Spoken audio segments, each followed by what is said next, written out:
Welcome to the DES iRacing NextGen race here at Talladega. It's going to be a really good one, high banks, high speed, over 30 drivers here ready to go out there and take the trophy today.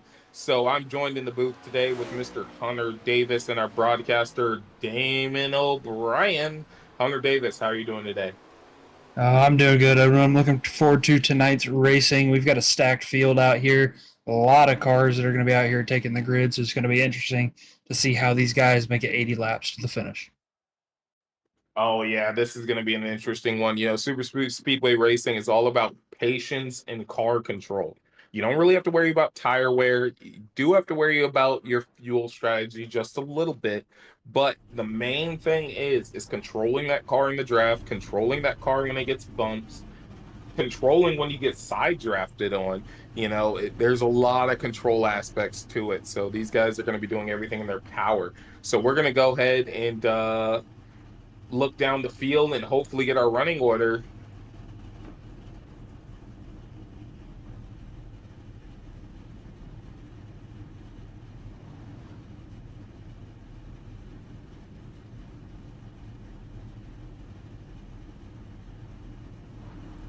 Stream. Can't see.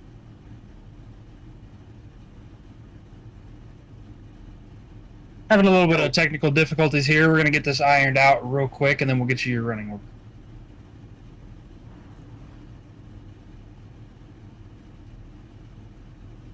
There we go. Starting on your pole position, you got the 84 car of Anthony Owens to his outside, 25 of Matthew Franklin.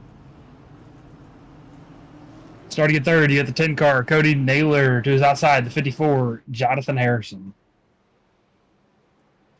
Starting in fifth, 63, Craig Knoll, TRN driver, Jonathan Geist, starting in sixth.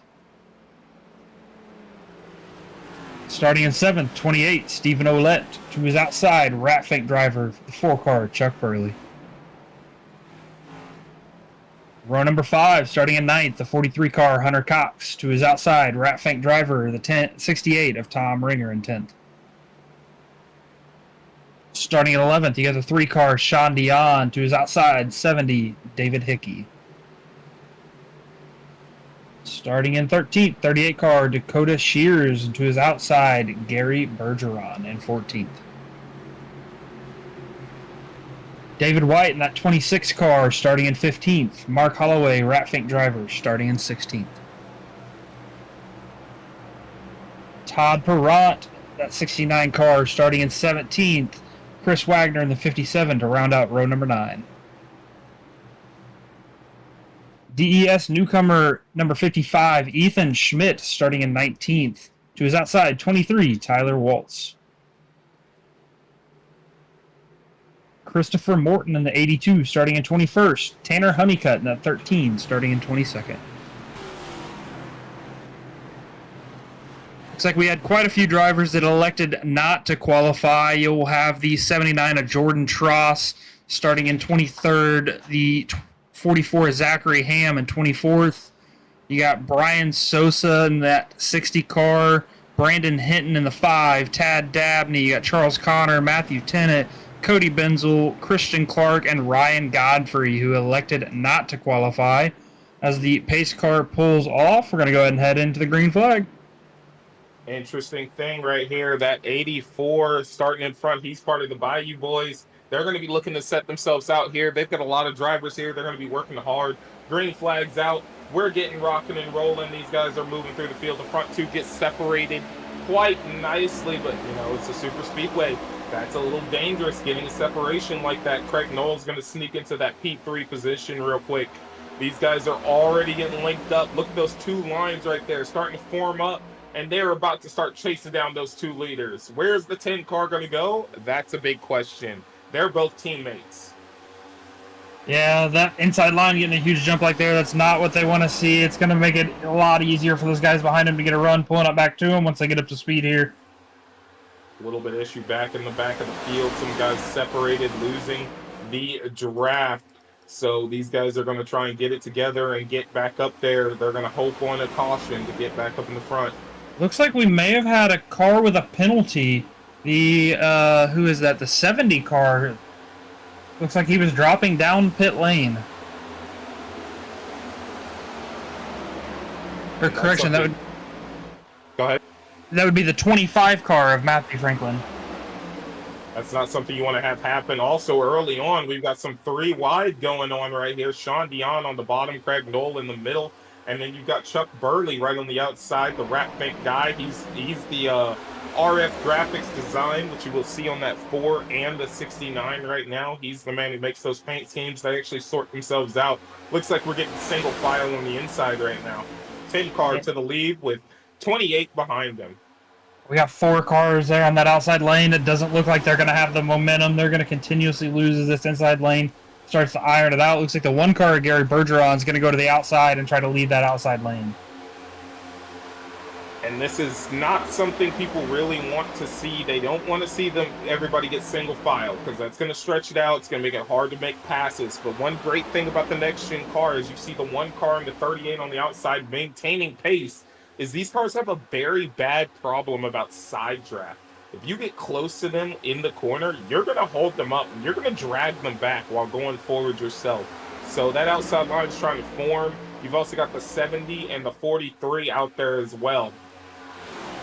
Looks like this field is starting to break up into 2 separate packs. It looks like you got Tom Ringer there falling back towards the second pack.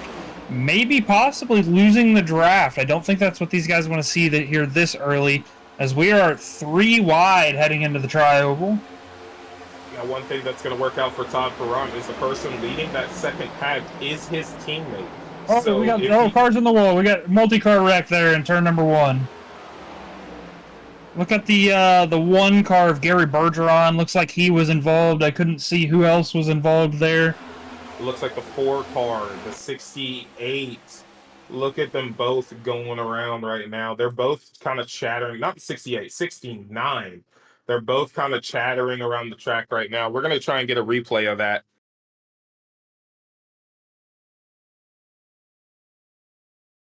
Looks like the 1 car of Gary Bergeron got taken 3 wide. The 70 may have came down, hit him in the quarter panel, got him loose, collected the 4 car of Chuck Burley. Some massive damage for those guys. Looks like... I'm going to call it like I see it. Looks like a little bit of a unnecessary moment of side draft. He's already by himself.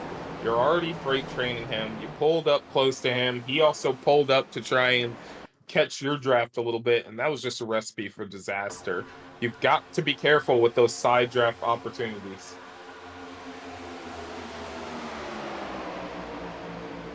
Now, this is going to help out the 67 who lost the draft early on, as well as the 99. So that's going to get them back up to the field and have a fighting chance to get back into this race. Again, this is a super speedway. This is somewhere where you can go from last to first in a matter of 2 laps if you wanted to.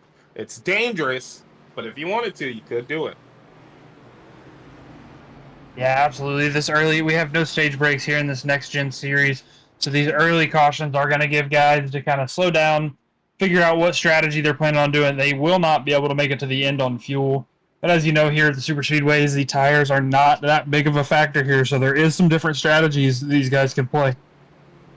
Yeah, you could potentially go an entire race without getting tires. Now, that is dependent on cautions because there does come a point where that becomes a bit of an issue. As we've got a bunch of guys breaking down towards pit road, they're deciding they want to go top off on some fuel. They're led down by the 69, the 44. They just want to get their fuel topped off and not have to worry about a little bit going on right now. So, this is going to be an interesting race. Super speedways are a tough one.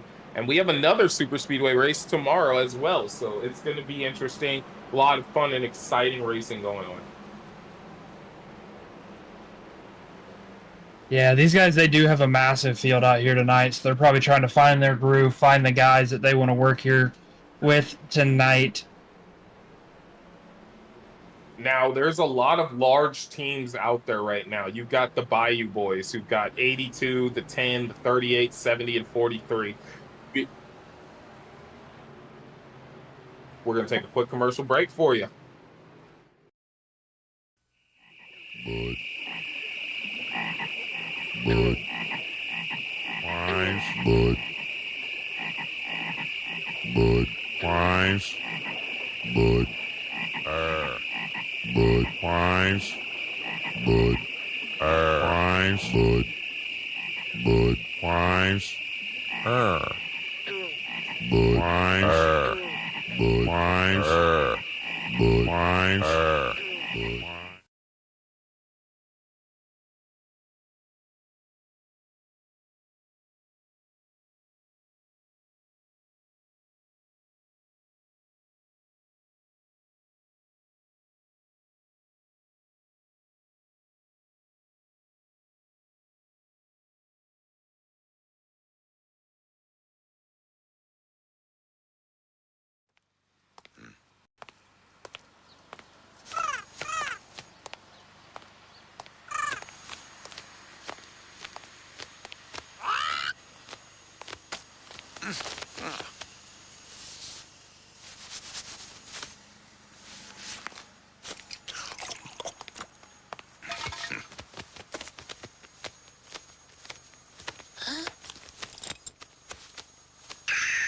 Red Bull gives you wings.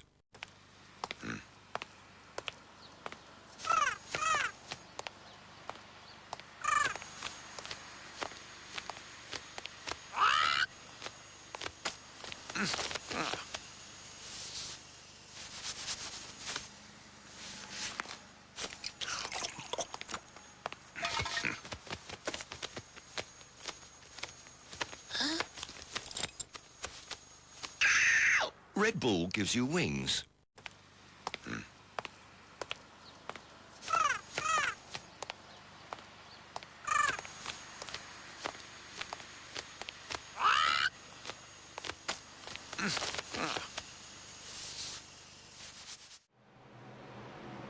You are live. And welcome back after that quick commercial break as we are starting to stack up the field too wide. You got the 10-car Cody Naylor restarting that first position, 28 of Stephen Ouellette in second, Jonathan Harris in the 54 starting in third, Sean Dion to his outside, and you got the 38 of Dakota Shears to round out your top five. Yeah, these guys are going to be having an interesting task in front of them. Super speedways, you've got to calm down. And like I said, we've got a lot of large teams here. You've got Bayou Boys with 5, Beer Run Racing, they had 6 cars pull up. TRN has had 4 cars pull up. It's going to be interesting people to work with. That's something you want to aim for. But at the same time, you still got to win the race. And you can't win the race pushing your teammate all the way to the win. Another thing that you can't do is win the race on lap number 7. Let's see if these guys start to settle down, find their groove, find whoever they want to dance with out here, and start putting in the work to get to the front. As we come around on the front stretch, pace car pulls off. That 10 cars prepared to take him there. Stephen Olet is going to be holding the outside, but it looks like the outside line's kind of broken up. Yeah, it doesn't look like he's got that. Who's it? The 3 car. Sorry, the 3 car to his back bumper. It's going to make it a little difficult here to get a good restart. One of the benefits he's going to have is that Jonathan Geist is pulled up to the back of the 3 car, but doesn't get as good as a restart as him. And it looks like the front two. Oh, the 28 spins tires right in front of the field. That's a big one.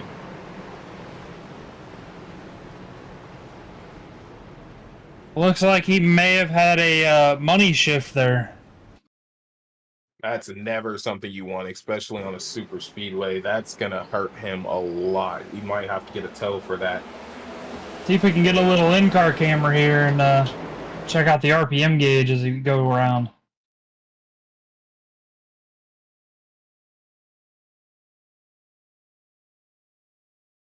As we watch that RPM gauge. Restarting in 2nd gear.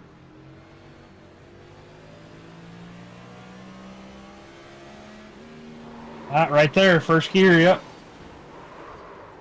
That's definitely a money shift, and that's a lot of people to get collected in that. You've got the 13, the 5, the 55, so many people collected in that, especially when you're starting on the front row. If he had did that at the back, nobody would have noticed, but leading the outside line and have that happen is gonna really hurt you. Yeah, as we are now at lap 9 of 80 with our 2nd caution here of tonight. Let's see if these guys can start to settle down. We still have a lot of racing left to go. And with that, you got to remember in the NextGen series, they only have 1 fast repair, and we haven't even crest double digits laps yet. We're going to crest double digit laps while under caution. So some of these people have already had to use that fast repair. They're going to have to go almost 70 laps without using another one, without getting caught up in an incident. You're going to have to definitely start calming down and thinking about what you're doing.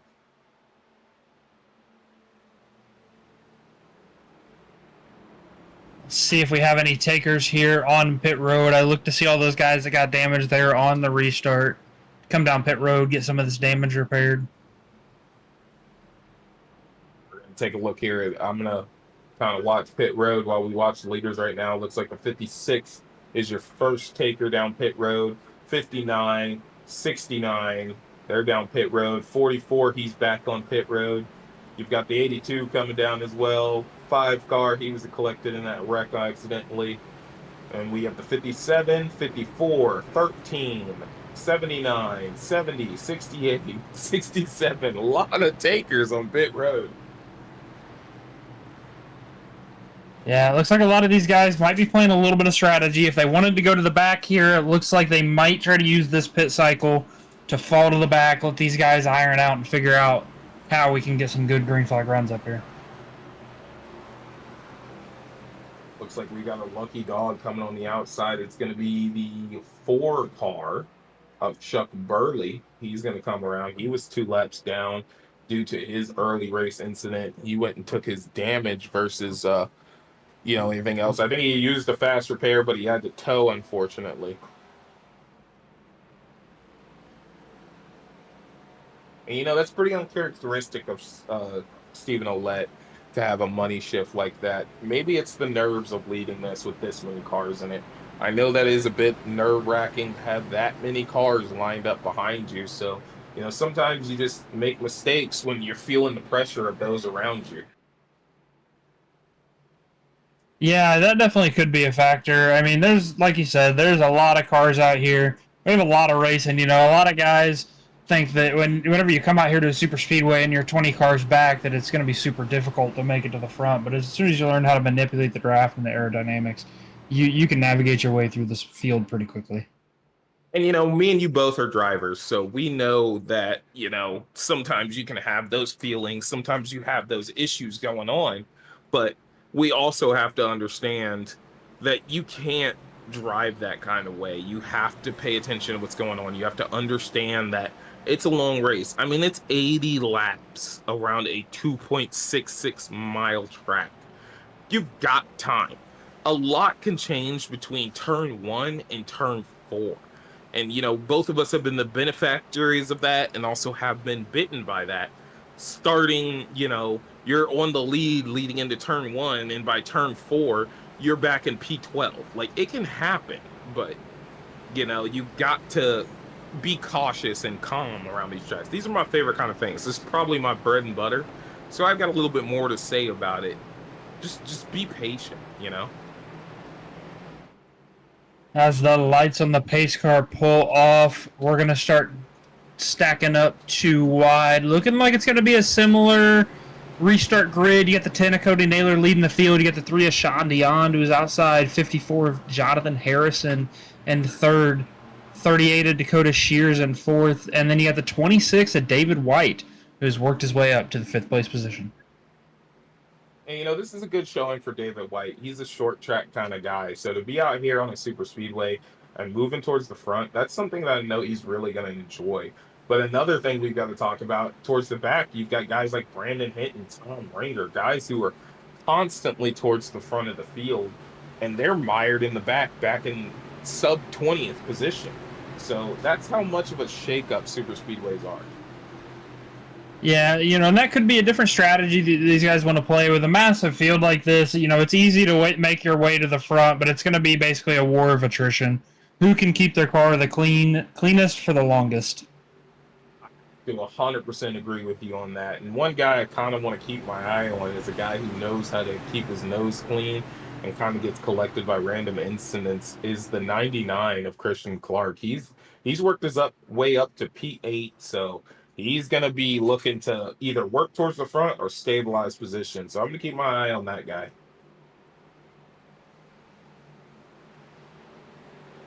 Yeah, right now it's a little too early to tell. Do you have any favorites out here tonight of who you want to see run up front? Yeah, there are a couple of them. Obviously, I'm biased to my TRN guys, but honestly, I want to see the 99 up there. He has worked hard to try and get a good finish, and I think this is one of his best opportunities too. He's learned a lot on super speedways, especially with running it with other people, and now his movement to a new team. It's really helped him a lot. And then as well as Tanner Honeycutt, who is a super speedway winner here in DES. So I know he's looking to try and get another repeat victory on one.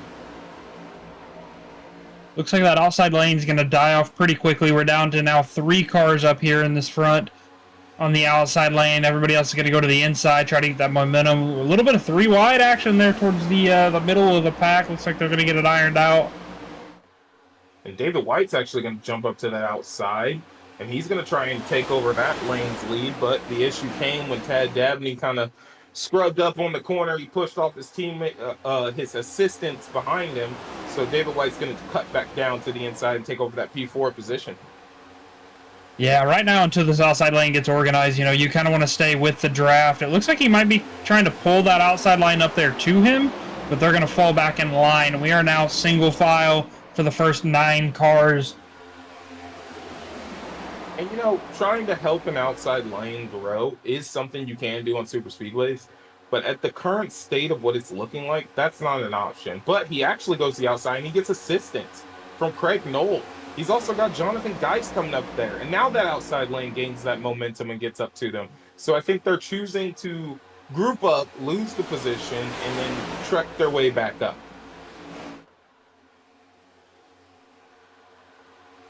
Yeah, it's going to be interesting to see. These guys are really adamant on holding that inside line true to its full. You have, looks like about 12 cars there on the inside. You have 3 trying to make the outside work. I don't think they're going to have the momentum there to keep that outside lane moving. And it looks like the 26 car of David White did jump out of line and is leading that outside line. He's side by side with the 10th place car right now. And, they've kind of separate themselves as a lead group. The next group is kind of a 2-car pack, but they've got a bigger group catching them. You got Tanner Honeycutt with Zachary Hamming in the 44. They're leading on the inside, but then back there you've got pretty much the whole Rat Fink group, right back there in that back group, playing that strategy, staying away from drama. You've got, Jordan Tross, Chuck Burley, Tom Ringard, Todd Perrant. They're all back there. So they're trying to make sure they keep everything cool and collect without getting collected in anything crazy. The 38 car of Dakota Shears is going to jump out of line. Oh, he's going to cycle the 9 car of Tad Dabney out. He went up there to lead that high lane. The 9 car went with him, and he left the 9 car out there to lead that high lane. 9 car is going to cycle back down. Oh, 9 car down loose onto the apron. Looks like he's going to be able to keep it together. Let's see if he can safely remerge with the draft. It looks like he does.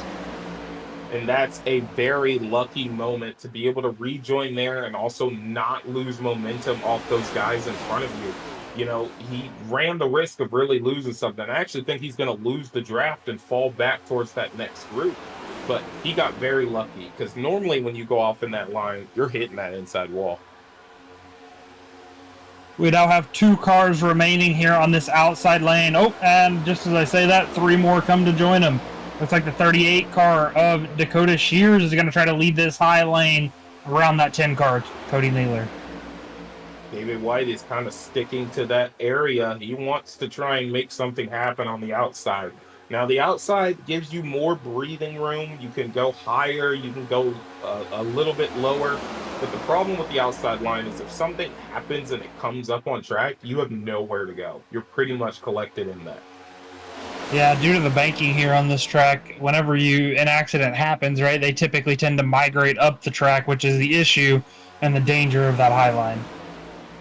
And that's kind of the risk versus reward, because it's even the same about the inside line. The inside line, the risk versus reward, is it's the safest place to be on track, but if somebody gets to your door and they get close to you, they're going to slow you down bad. So, you've got a lot of risk versus reward out there right now as David White is getting really hung out to dry out there, and he's really got nowhere to go as he's heading backwards. Yeah, I was about to say, this high line, I mean, they got 5 cars there on the high line, so they can definitely make some progress, but they got to stack it up. They got to get rid of the multi-car length gaps in between everybody, right? You're not going to make any ground when you have that much room. They've got to get closer together, and then I agree with you on that. They have to get closer. If they're going to do something on the outside, they've got to line it up. They've got to get to driving, and they got to stop darting down to the bottom. Yes, you can gain that one position by jumping down there, but you're killing the whole lane, and you're not going forward anymore. Looks like the inside lane is going to completely clear the outside lane. The 26 car, David White, is still not giving up there on that outside lane. As we are now 18 laps complete in this race, you still got the 10 car of Cody Naylor out front. And it looks like Hunter Cox just got shook out of the inside line, and now he's on the outside, and he's going to have to cede positions to Jerry Bergeron and even probably the 59 and 63. They're gonna freight train him, but he's going to at least pick up those 2 almost identical cars right behind him.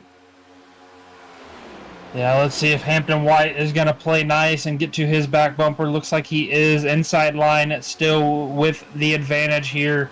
Multi-cars, that outside line is going to continue to lose. But if you look right there behind them, it looks like that second pack that kind of fell off has now started to catch back up to them as they are now single file.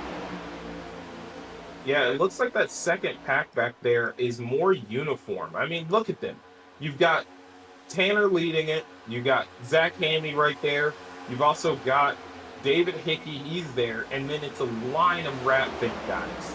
All right there, lined up perfectly. And those guys understand. We're not going to go forward if we're darting for position. So they are lined up. They're going to use that momentum. And they are 100% catching that front-running route. Yeah, I think their original strategy was kind of the war of attrition strategy, see who can stay out there the longest. But I think they realized once these guys start to single file out that we're going to get a little bit of a green flag run here. Now, remember how I mentioned teammates will work with teammates, right? If you look at the back of that front pack, the 4 cars on the inside, that's Beer Run Racing. The 2 cars on the outside, that's TRN. So they're finding those people that they know they can work with, people that they know that will help them and do what they need to. They are linking up. They are figuring something out right now. As our front 9 cars are still single file. David White in that 26 car still leading the outside lane. Looks like the 43 of Hunter Cox is going to pull to the outside and try to pull that 26 car up to his bumper. He's going to need the help because he's getting cycled right now. And this is the second time now where he's got shuffled to the outside and he's got to figure out something to do. And he's going to need those guys to get to him, but those guys have just jumped to the inside. So I don't know if they're going to continue helping him or not. They also left the 99 out to hang, but the 99's got people by. Oh, look, swirly the moment there for the 59. Looks like he's going to be able to safely remerge. We are 3 wide. It looks like these guys may have lost the front pack of the draft. That's going to definitely shake things up for that backpack that was catching him. You know, they definitely had the momentum to run him down. Now this front pack has ran away to a 2-second gap. 2.5 seconds. But look right behind him, that other pack we were talking about. Tanner is there. Zachary Hammy is there. The 70 is there. They're now involved. They're now putting their air into that situation and helping with the draft. But it looks like the Rat Fate guys got a little separated. They're trying to figure out exactly where they want to go now. Yeah, I think they have the idea of kind of hanging out at the back. If this... Oh, as we get a bumper, the 43 gives a bumper to somebody down there on the apron. Looks like he's going to keep it together. Safely remerge. He will lose that pack of draft. That was some interesting moments right there. Maybe the 57 got a little squirrely off of his nose. I don't know. It looks like the 43. Oh, caution now.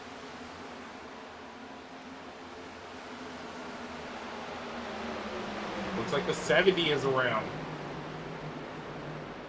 You got David Hickey and that 70 car. Looks like he was around in the infield. He's trying to get that car rolling in the right direction, but those rear tires are heated up bad, so it wasn't trying to go. We're going to take a look at the replay here. He gets on the inside of the 99. Looks all good right there. Goes up, and the 99's there, and he just kept moving up. It looks like he may have tried to self-clear on that 99.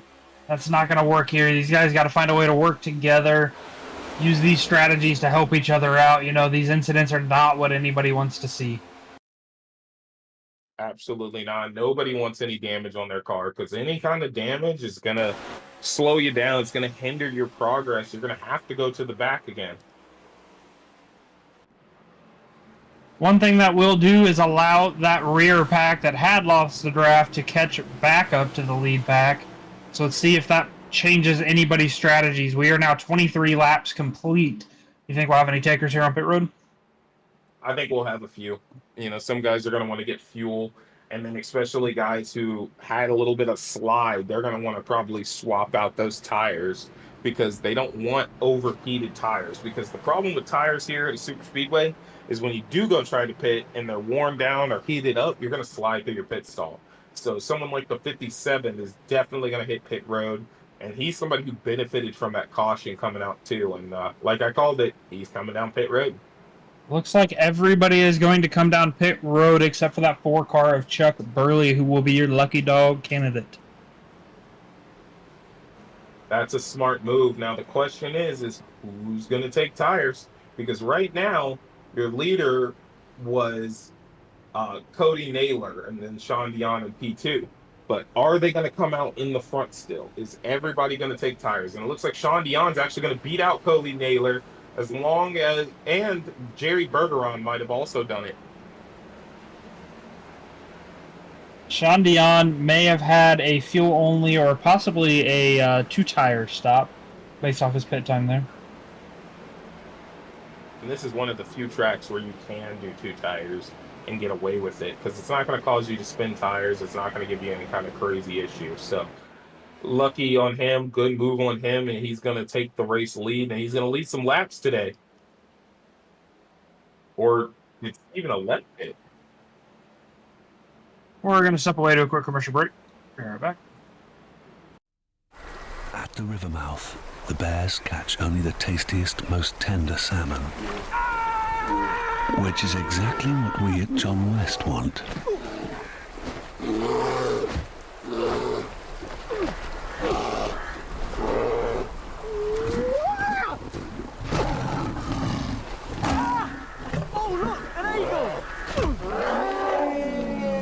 John West endure the worst to bring you the best.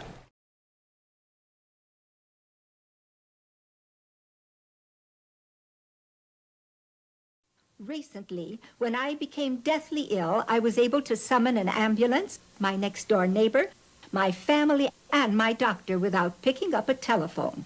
I used this remote control to contact LifeCall, my 24-hour emergency medical response service. Watch. You just press this button and speak into the air and... I'm having chest pain.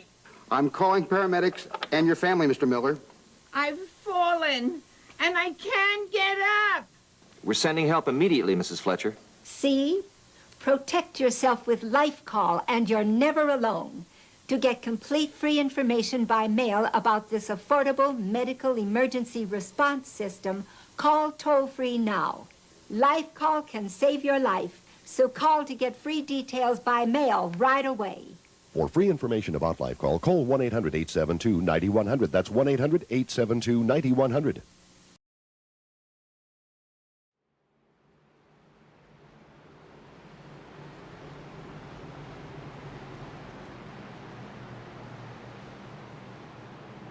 And welcome back after that quick commercial break as we're going to start lining up side by side to get back your green flag.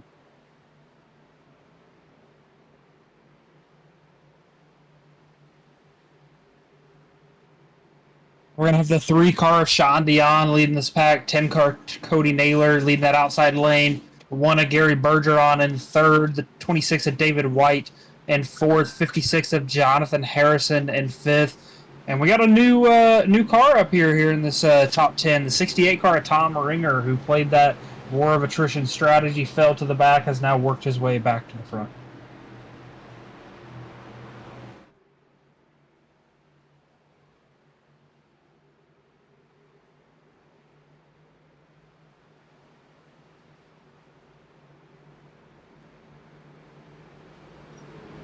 As the lights on the pace car are off, we're in the center of turns 3 and 4. We're going to be picking up at lap 25 of 80. 25 of 80. We're getting there, close to halfway.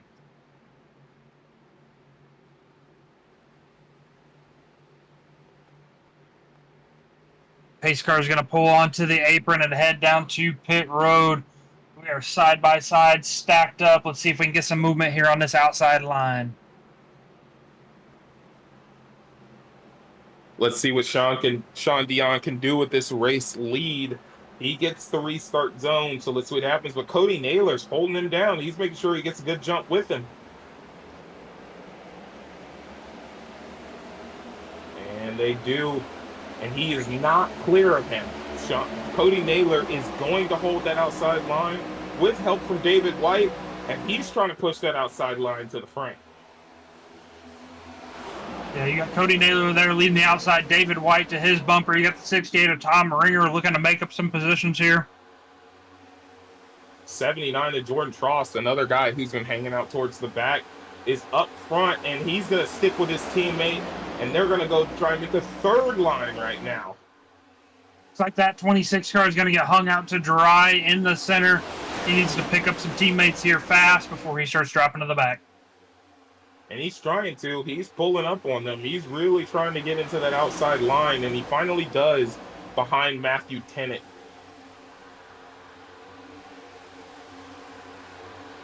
And he picked up 2 teammates actually back there, as he's got Brandon Hinton and Tanner Honeycutt there, but he's going to abandon them, jump to the inside line.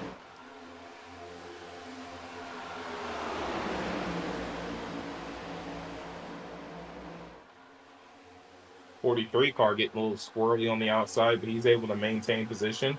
And they're going to continue trying to make that outside lane work. Going to be interesting to see what these guys can do. It looks like that outside lane is finally starting to get stacked up, led by the 68 car of Tom Ringer.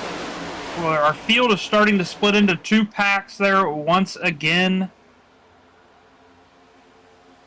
One of the things I'm noticing is if you want that outside lane to work is you need a good lead car. Someone who can maintain driving that vehicle straight, can go under the pressure. As we've got a little bit going on there, 38 jumps to the outside now, and he's going to try and use that outside lane to get him going forward. Can he be that good leader they need? He did break up the inside line pretty bad, though.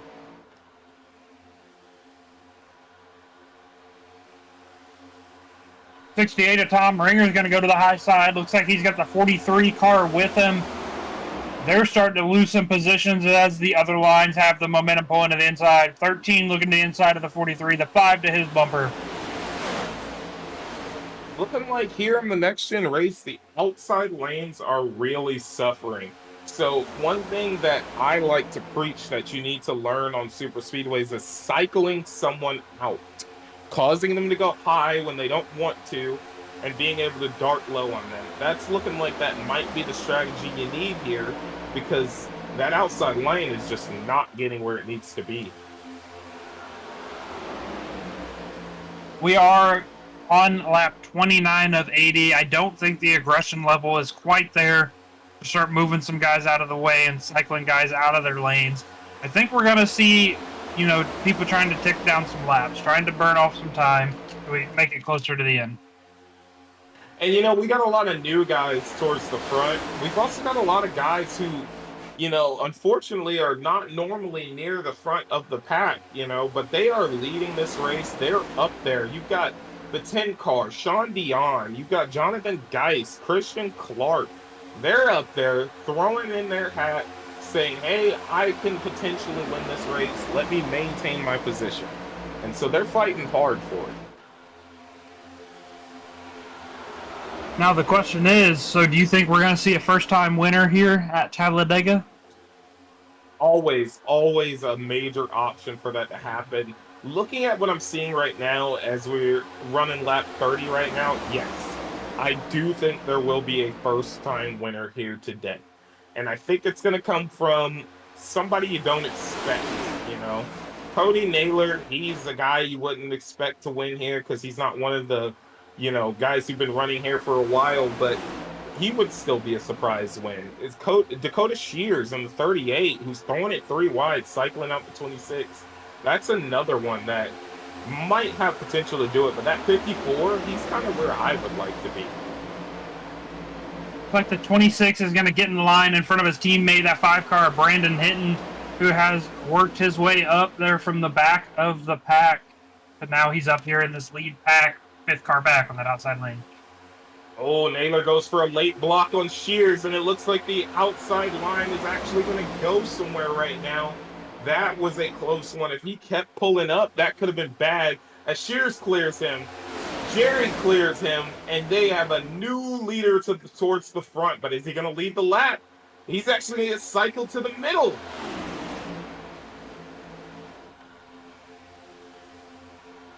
And that's why I said things can change at a drop of a dime. Look at that. Went to the front, is now going to cross the line. Oh, they're back in P now. Yeah, it's interesting to see how these guys cycle out. Now, one thing that is specific here to these super speedway tracks is you cannot make any passes below that double yellow line. So if you go below the double yellow line to advance your position, that can result in a penalty. You got to be careful about that. And, I'm very surprised to see the outside line moving. And I'm also surprised to see some of the guys who wanted to stay towards the back are now up front and wanting to throw their hat in the ringer. As Jordan Schross is going to take over the front spot on the inside line, and he's going to be looking to lead a lap.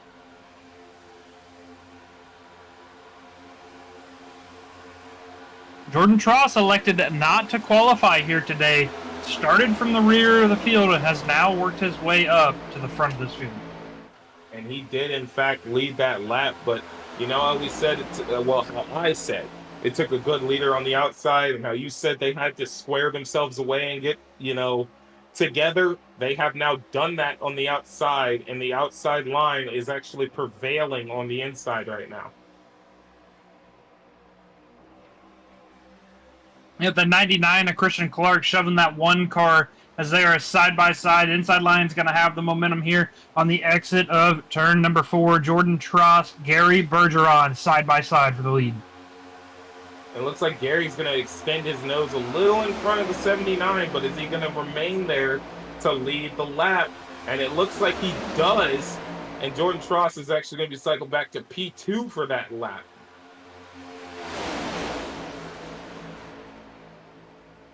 It looks like the intensity is starting to pick up here. Oh, Hunter Cox jumps down, has to hesitate a little bit as he almost hit the 32 of Jonathan Geis, but he was able to make sure he kept that clean. He saw that car was there, backed out a bit, and then Geis let him in just to make sure the green flag laps keep rolling.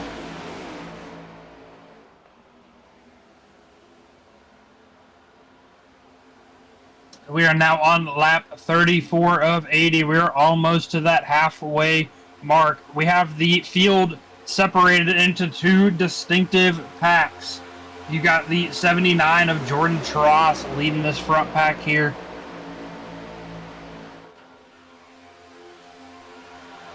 This front pack is getting pretty interesting as they are trying to make that outside lane work again.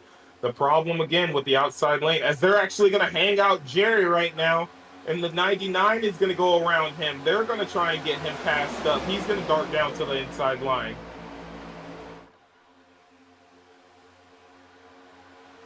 Man, these guys are ruthless out here tonight. They are not out here to make any friends. We've seen multiple cars getting left out to dry throughout the night. That's the thing, you know, on super speedway racing, all the way up until about 2 to go, you need friends. So these kind of things of hanging people out to dry, doing things like that, they can hurt you later on in the race.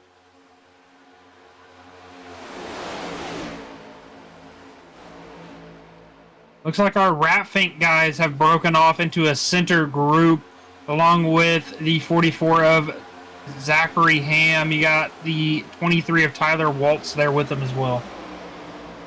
Now, the thing about those guys, when they drop back like that, we already saw early on that they can run down this lead pack group. So I think that's kind of what they're planning on right now, is they want to run down that group. Now, Jordan Tross is leading this, but he is pedal to the metal. He's not really lifting off any. And that's going to do nothing but burn more fuel. Guys like Sean Dion, he's going to be looking better on fuel than him.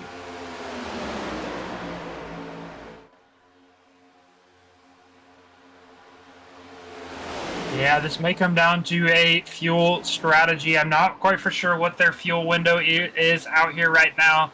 They've probably got roughly 20 laps or so, maybe a little less on their current stint, so we'll see how far these guys go. Outside lane getting a nice run. People are seeing that and they're jumping up to us. Jerry is also darting down onto the apron. He's kind of, and we got a wreck. 38, 54, 70 involved. I think that was the 70. 57, sorry, 57 was involved. Looked like it started with the 38.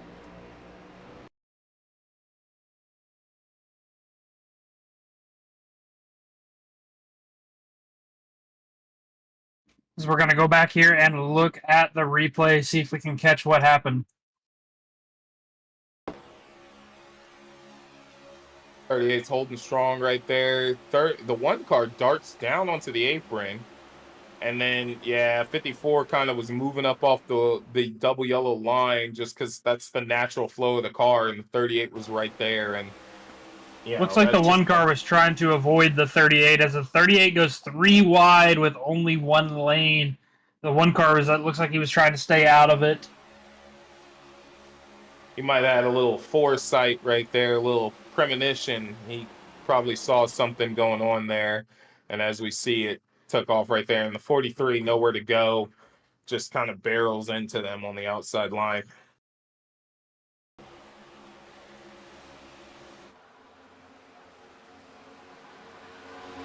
He only gets side damage, though. He doesn't damage his front end or anything. So he might be good to continue. Good job of that 38 car of Dakota Shears to hold it down off the track and avoid sliding back up in front of our leaders. Now, he did come over the radio and he did apologize for that incident as cars are going to hit pit road. And it looks like the 79 of Jordan Tross is going to be your only car to stay out right now. He might have a few other cars out with him, but, you know, that's going to put them on a better fuel strat than him. We're going to step away to a quick commercial break. We'll be right back.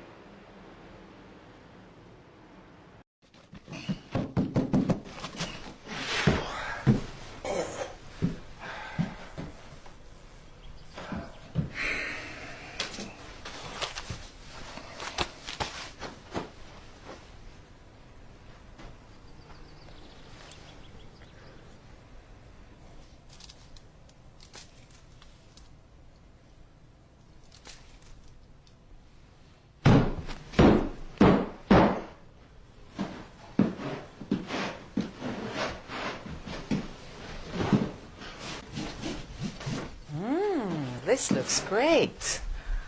This must be yours. I found it on the kitchen table. Thanks. Mommy, have you seen my hamster? Well, isn't he asleep in its cage? Have you seen my hamster then? No. But honey, go upstairs and look thoroughly. I'm sure. Probably behind the bed like where you found him last time. Okay.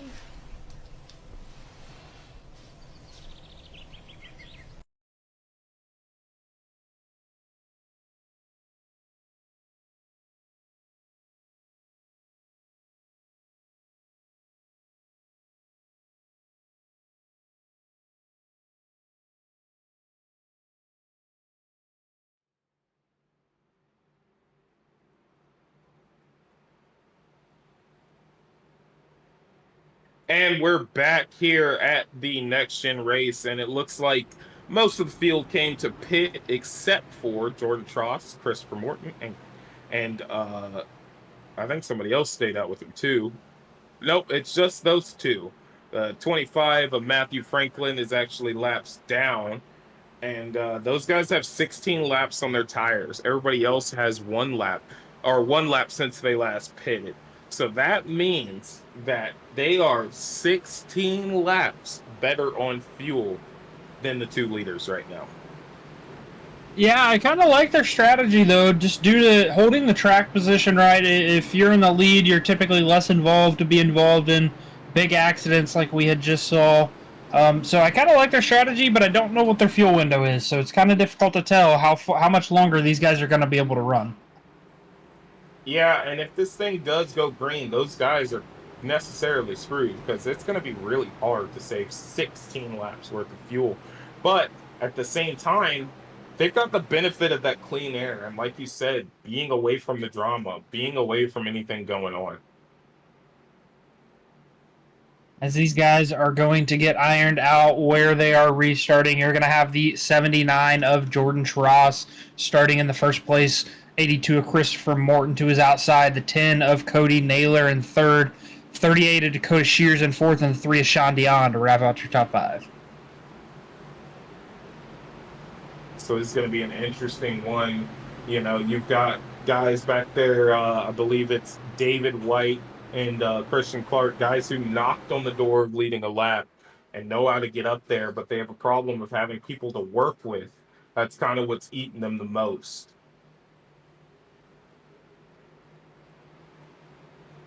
We are pulling into turns 3 and 4. These guys are going to start getting tightened up as the lights on the pace car are off. We're going to see it dive down here, and we're going to get back to green flag racing as we are now halfway complete.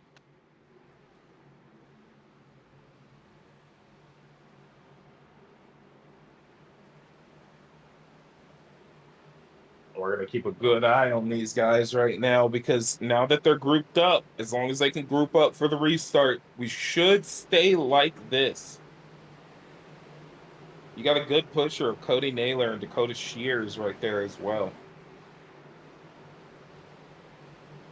The green flag is out. 79 is going to get a bit of a jump. 82 stacks up the outside lane. 38 is going to clear. 3 is getting a run. Is probably going to clear that outside lane.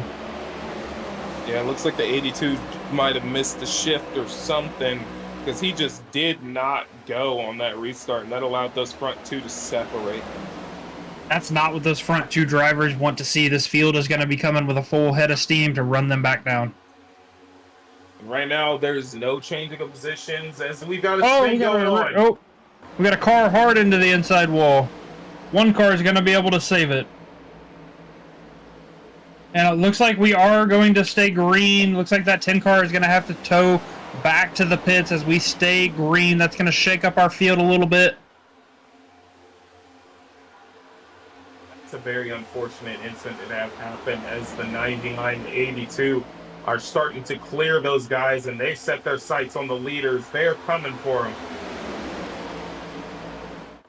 Looks like the 5 car of Brandon Hinton, the 26 of David White. We're looking to hook up there on the outside. The 5 said, I'm going to go 3 wide, and I'm going to lead this outside lane as he now dives back down to the middle. He's going to get back in front of his teammate. He's going to link up with him, and he's going to try and move towards the front with that guy.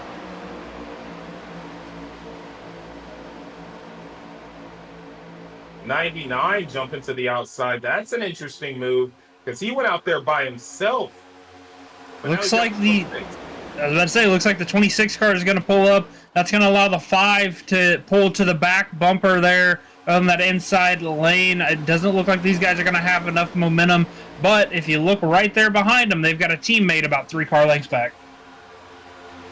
I think I would have done that with those guys because look at how many positions they are losing as of right now. Yes, that outside line is gathering and that inside line is a little bit lacking, but at the same time, the risk versus reward in that situation, I probably would have stayed to the inside.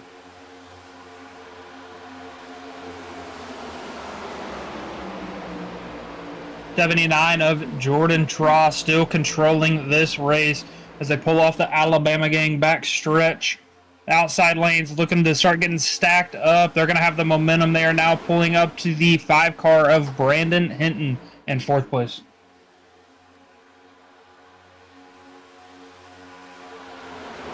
That outside line is actually gaining that momentum. Like you said, they're actually looking to move forward because the 99's leading it, but the next 3 cars are TRN teammates, and then he's got a teammate behind them in the 59. So maybe they've got some kind of plan going on. Maybe they're trying to figure something out, and they decided, hey, this is the team we're going to work with and see where they can go. We do have about 8 cars that have fallen significantly off pace and lost the draft. It looks like it may have been by choice. That outside lane is gaining actually a lot of momentum right now. The 99 doing a great job of leading that charge as he's now cleared the 5 and is now door to door with the 82. So he's going to try and get around him as well as Dakota Shears and Jordan Tross are separating from the field again. Yeah, that's one thing you got to be careful of here. The more separation you have, the larger of a head of steam these guys behind you are going to have. Now, a bit of a benefit of it is it also gives the guys right behind you a head of steam. But when they have people on their outside who are door drafting them and slowing them down, it's not really doing you any kind of justice to be out there. Looks like the outside lane is going to lose a little bit of momentum here. They're going to fall back side by side with the 4th place car of Brandon Hinton. He's actually able to get back up next to the 82 now. And, you know, that's how much momentum could change.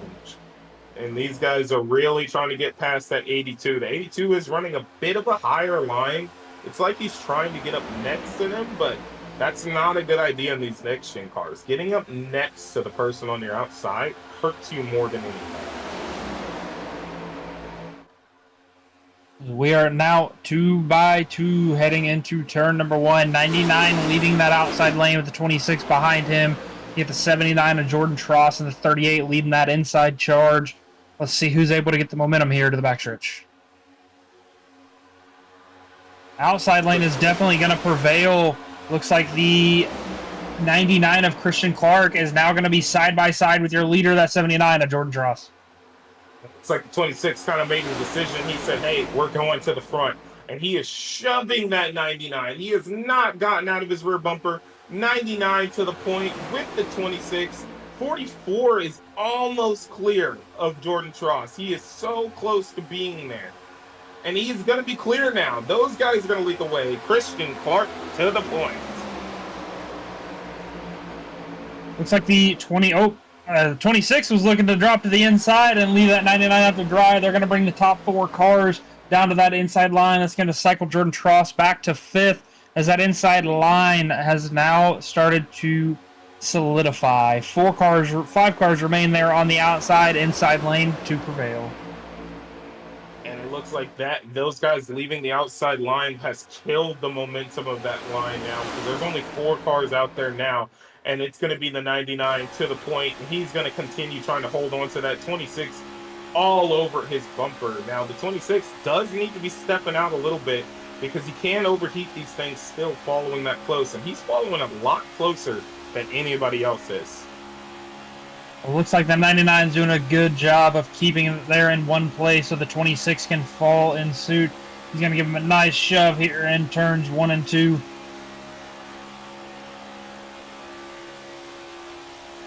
Now, we're really happy to see this right now, as these guys have kind of figured out how to run, and they are getting it, done professionally and perfectly right now. We got a little fan out towards the back, 54 or 23 in between the 68 and another car going 3 wide in the back.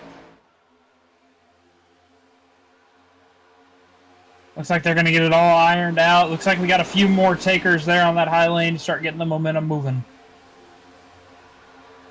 Now, this is the point where you need to start just settling down, ticking off laps, letting it closer and closer to the finish.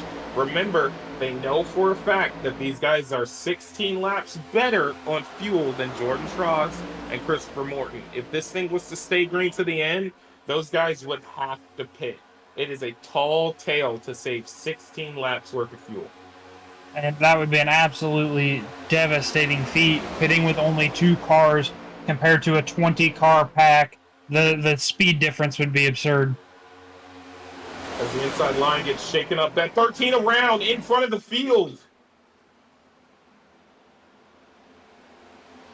Oh, massive there impact on there on the inside. Looks like the 13 didn't lock him up. Take a quick look at the replay of that and see what happened to the 13 of they have big spin up there in the front. Oh, gets hit by the 6 as he's sliding down the banking. 13 was definitely locked him up, but he could not keep that car up on the high side due to the banking of this track. Looks like just a very bad push. He drove it in there. I think he thought there might have been a little bit more space and then clipped the 13. 13's got it locked up, can't stop it, gets hit by the 6. 6 definitely carried a full head of steam there into that wreck. He's going to have some massive front-end damage he's going to have to get repaired. But now if these guys still have their fast repair, that's going to work out best for them. But, with all the wrecks we've seen already, I don't know if they do still have them.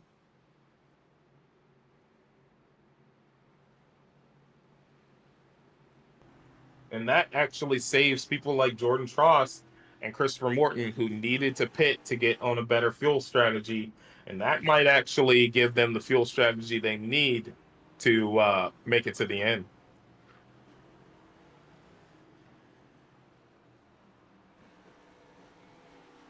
Looks like your leader's also hitting pit road.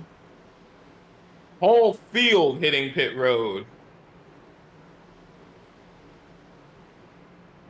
Now, the race off pit road is going to be very crucial right now because they need to get out of pit road to keep their track position. Someone like Christian Clark, who's already back on track, he might have did a fuel-only strategy, but it looks like he's beat out as we've got David White coming out, then Christian Clark, Zachary Hammy. The 23 beats out Tom Rinder. Huge shakeup at the front. Huge shakeup at the front.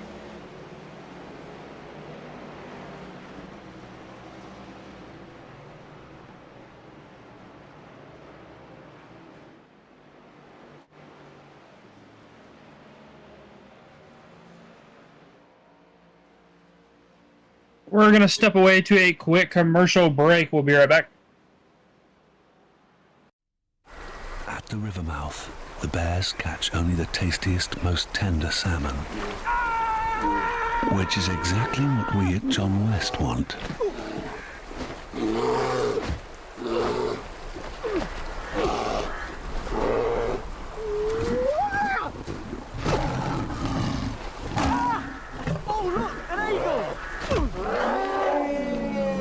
John West endured the worst to bring you the best.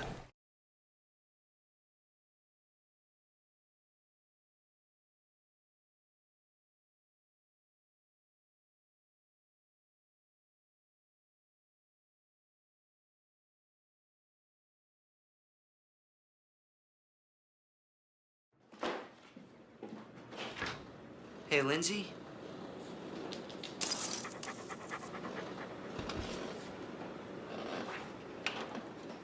I wish you didn't smoke weed. You're not the same when you smoke. And I miss my friend. I'll be outside.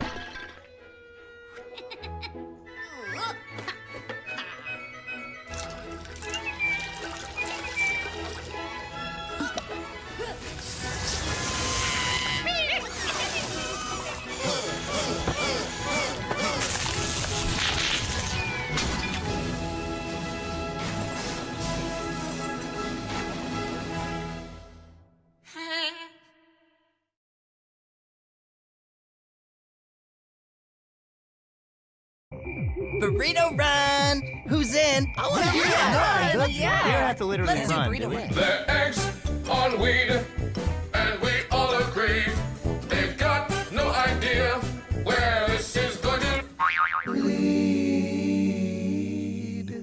I know what they say, but there are benefits to driving high. Yeah, like focus benefits. We're keeping it safe. Wait. We're been focused, man. Yeah. Is that a word? Yeah, because we're doing it right now. We're benefocusing. Hello. Hey, I'm so benefocused that I deserve like a medal or like a crown and a scepter or something with my name on it.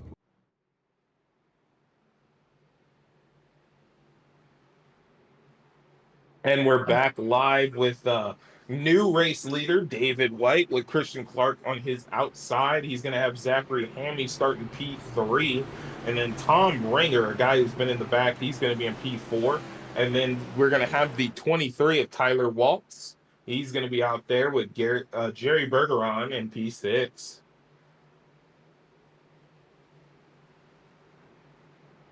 As we start to stack it up, pace car is going to pull off pit road. I'd like to see these lanes get a little more tightened up here so we can get a good restart. That's something I've been noticing. People are maintaining about a car length at times from somebody. They're not breaking the rules. They're not outside of those car length distance, but they are giving a bit of a space. They don't want to have another issue like what happened with the 28. And good restart there by the 26. Looks like the 99 is going to go out there with him. 99 is going to be side by side as this pack starts to reel him back down. Now the 99's got another advantage right here. He's got another really good pusher right behind him. So hopefully he's hoping to barrel around that outside and get back to the race point. Because he's led some laps today. He got a taste of that fresh air and he wants to get it back. We are now just under 30 laps to go. Looks like we still got quite a few takers there on the outside lane. Not as many people dip down to there to the inside.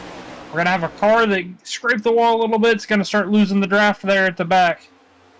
And the 99's actually going to go to point, and he's going to abandon his outside lane teammate right there with Jerry. And he's going to go to the inside and pick up David White, which is not a bad move considering David White was the guy he worked with to get to the front at first.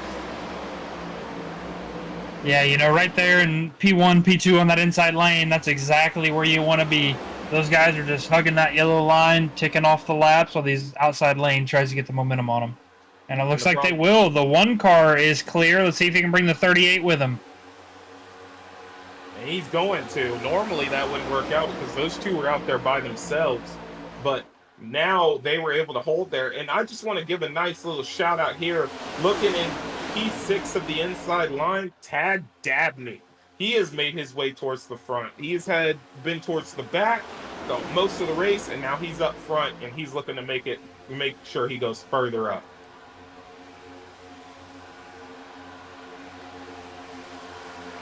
Those front two cars are going to pull out there to a massive gap. That's going to allow those other lines to get a run back up to them. As it looks now, you have the 32. No, sorry. Who's leading that outside lane there? 82.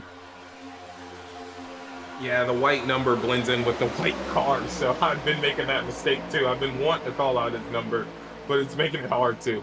But Christopher Morton is out there, and he is leading the outside line, as Hunter Cox is also trying to make a third line now, and he's probably feeling like now is the time to get moving.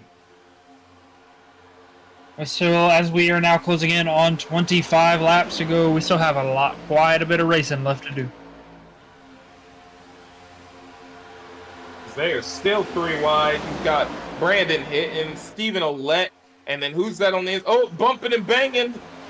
They all gather it back, and they're going to try and merge back on track safely.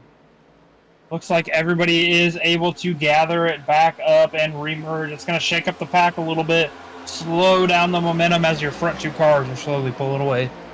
I think the biggest loser in that is going to be the 23 of Tyler Waltz. He's going to fall out of the draft and pretty much out of contention unless another caution happens.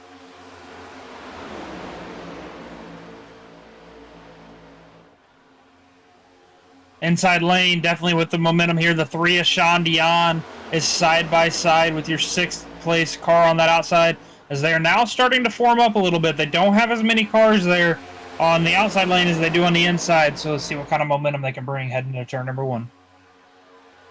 You think any of the people who are on the inside line in front of that 3 car are going to try and jump up there too? I don't think quite yet. I think they know they have the momentum. Maybe Hampton, but it looks like David White's going to stay there on the bottom, as they are now side by side with the 5th place car of Hampton White. Yeah, they are going to actually maintain that line. It looks like Hunter Cox is actually kind of looking to the outside of the 3. He might not want to be behind him. He's thinking about kind of going around him, as the inside lane is actually moving up now. As you got the 99 who went up there, the 23, and they picked up the 44. I expect to see this outside line coming with a full head of steam, as they are now running back down those 3 cars up front. Now, this is kind of similar to the guys who did it initially and were actually the ones who made something work on the outside line. So they might be trying to do that again, as Hunter Cox has actually cycled out to the middle, and he's going to jump to the outside, but they're going to say, nope, you go to the back, and they're going to jump down on him. That's the beauty of super speedway racing, is you got to make friends out here to be fast. And, you know, honestly, I don't think he's done anything to not have friends. I feel like he's been doing a good job of helping these guys out, but he might be just a little too aggressive for their taste, and they might have decided, yeah, we don't want to be behind that guy. Yeah, not necessarily with the 43 car in specific. I'm just saying that super speedways, you know, you got to have somebody to push with. You got to have somebody to dance with to use that draft and manipulate it to get back up front. And I 100% understand what you're saying, and it could have been just that they already had that momentum and didn't want to stalemate it. But there are some guys out here who have made a lot of friends. You know, the 38, he's doing a great job of doing that. He's been pushing people left and right, just helping them out. As the 99 is going to charge to the outside of Jerry, a guy he also worked with, but then later on abandoned. So let's see if he hangs with his outside line now, or if he darts down low again. It looks like he's going to try to pull his teammates with him down there to that inside line. He's going to hold on to that position. They're even going to try and bring... Oh, David White's going to the bottom. Oh, we got a wreck in the back. We got a multi-car wreck. We do not have a caution. We have 2 cars in the wall. Looks like we should have a caution here. Looks like the 54, maybe even the 9 got summoned in that. because I heard the 9 car say something as well. So let's see what we can see on the replay.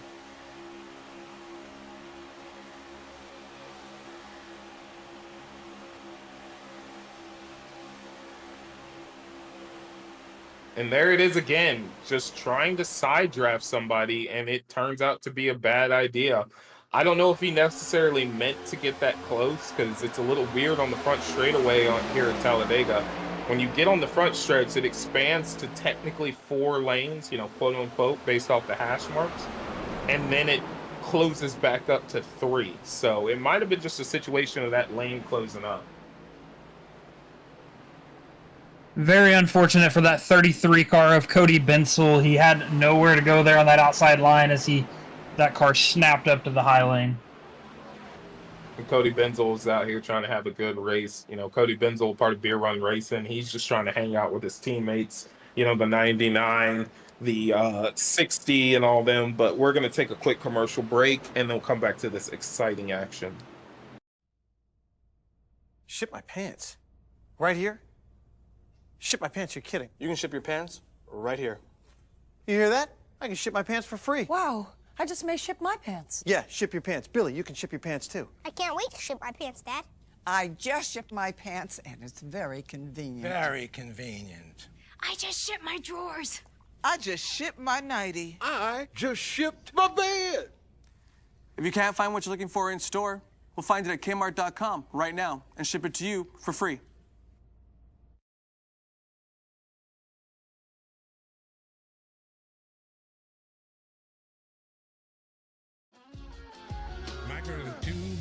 We both getting old. It won't be much longer before we in the home. We go to Walgreens, we both got bad knees. I bet you don't know much about these things. But once a month when Social Security comes, it's the only time of month where we having fun. Every fancy like White Castles on a Tuesday night. Give the double cheese slider, ain't nothing much finer with some onion rings on the side too. 2 hours later, gotta go boom, get you something pinto when you get home. Gonna be in the bathroom on your own. It's a St. Louis party that we do once a month. Hey, this how we do what we do. Old night. Where my chicken? I don't know. Where it? I don't know. Don't be too long. You know I'm fat. Sure don't forget the sides, rice and gravy, and biscuits. Girl, hurry, cause I'm hungry. Woo. My kitchen's clean, ain't no mess. Nah. I got the chicken straight from Buffalo. We eating chicken in the kitchen. Don't be lazy, pass the gravy, cause you know that it's tasty.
Welcome back after that quick commercial break. As we are now 1 to green, you get the 99 of Christian Clark leading that inside lane, the 26 of David White to the outside, Zachary Ham and that 44, Gary Bergeron side by side for row number 2.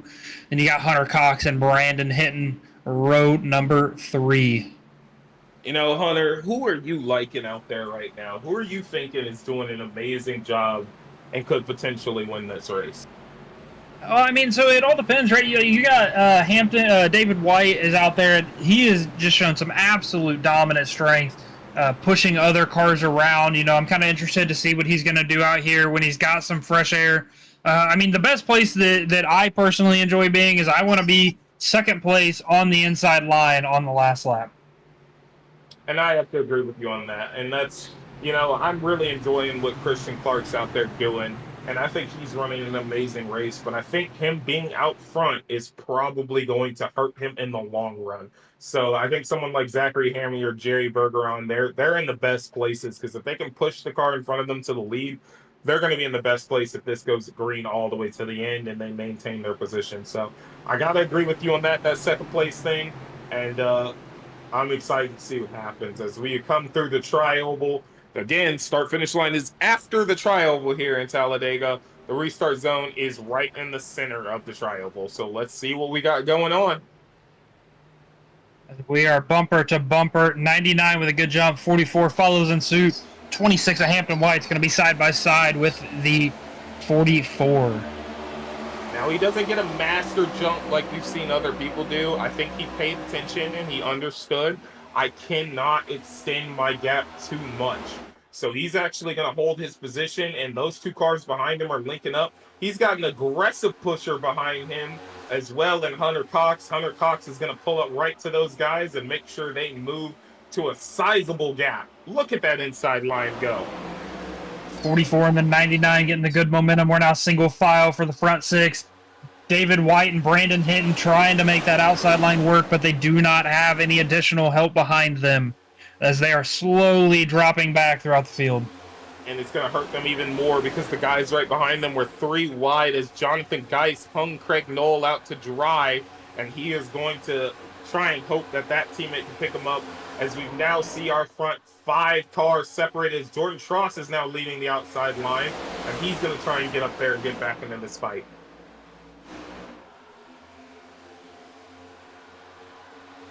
That front 5 cars there got about a 4-car length back to the little second pack there as they are 2 by 2. Looks like Gary Bergeron's going to pull out a line, try to pull that high line up to him to get that momentum rolling. And, you know, that might be a smart move because look at the guys he's got in that line with him.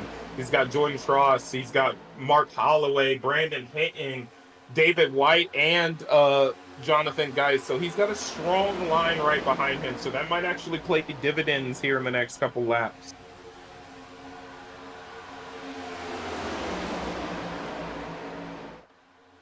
The outside lane is starting to get a run with that 1 car, Gary Bergeron. He's going to side draft the 38, now side by side, 43 next in his sights there on that inside line.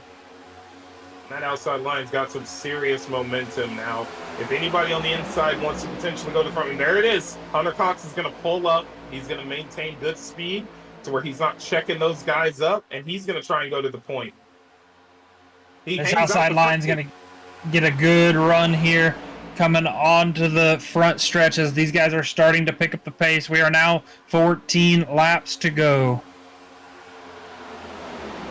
And Christian Clark is still holding strong right in the front, and he is holding that position. He's got Zachary Hamby right behind him, and they're going to try and continue maintaining this gap as Jerry is also pulling out on Hunter Cox. He does not want to be behind him, but here comes Dakota Shears on the outside.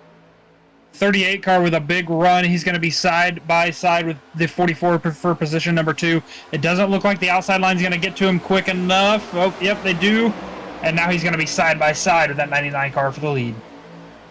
Now I'm surprised that 99 or anybody on that inside did not try to block that momentum, but they did not, and they allowed them to get up there. But they are hoping that inside line maintains its momentum. It's got more cars in it, and that outside line has a big gap in between it. But that 43 is suction cup to Dakota Shears' back bumper. as they are trying to clear. Looks like they're going to be able to clear, and we have a new race leader, the 38 of Dakota Shears. Hunter Cox following in suit, P2. How long do you think Hunter Cox is going to hang out there and stay behind him? The lucky thing is Dakota Shears is his teammate. Do you think he's going to stay behind him all the way until the end, or is he going to try and jump out sooner? Yeah, I wouldn't expect to see any sort of big moves until that last lap. There's the 99 gets a good run. They're going to leave that inside line. 44 is going to follow in suit. They're going to have a run here heading into turns 3 and 4. They caused the gap between the 43 and the next car behind him, so they might actually have some momentum here as the 99's trying to go back to the point. Jordan Tross down the middle, and he's going to try and jump in between that. And then, 99 into the wall, 44 into the wall, 5, big wreck.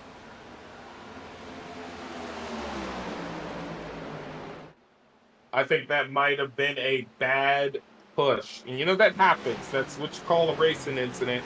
Sometimes bad pushes happen, but that's kind of what it looked like to me. And when I say bad push, I'm not saying the person who did the pushing was bad at it. I'm saying that the cars might not have been squared up the way you wanted it to be. As we're seeing the aggression levels rise as we are closing on 10 laps to go. One person this caution really helped, the 68 car Ratfink driver of Tom Ringer. He had lost the draft by over a second, had a 3-car group trying to run back down the draft, and it didn't look like they were going to be able to do it. This is going to restack them back up with the rest of the field and give them a chance to fight back up for the win. Yeah, very unfortunate situation, especially when you lose the draft. We're going to try and see, let's see if our producer is able to find a replay of what happened so that we can get a very analytical review of what happened. We're going to first take a look at pits to see if anybody goes down pit road because, you know, clearing, making sure you're good on fuel is kind of a big option as the 99 is still going around the track and that right front tire is not moving. Looks like we're going to have a few fakes up there for the pits. 99 is going to have to come down to get that damage repaired as that right front on that car is pretty pushed in.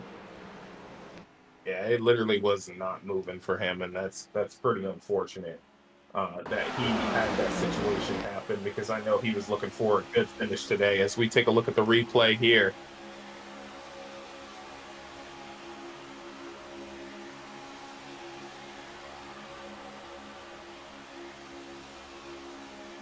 Hammy's got a good head of steam. He's catching up to the 99. 99's got a good head of steam, and he's blowing past those people right there.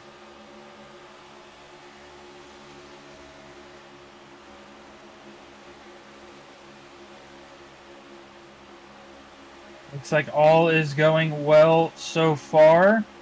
79 is going to go 3 wide with the 44 and 43. Looks like the 99 kind of stood there in the half lane, and he came up. He was no longer clear of the 44. I don't think the 44 was trying to complete the pass. It looks like he was just trying to run that high lane. He tried to stay with the 99. 99 came back up because he wanted to stay with him, and that just resulted in the incident, collecting the 5 car and others behind them. Yeah, that's just an unfortunate circumstance. You want to keep working with the guy, and so you go to try and jump up, and he just had his nose in there, and you know that happens. You know, we know the lengths of our cars, but sometimes we don't. You know, sometimes we think we're clear and we're not, and those things happen. So it's a very unfortunate situation for them. As we're going to go to a quick commercial break for you.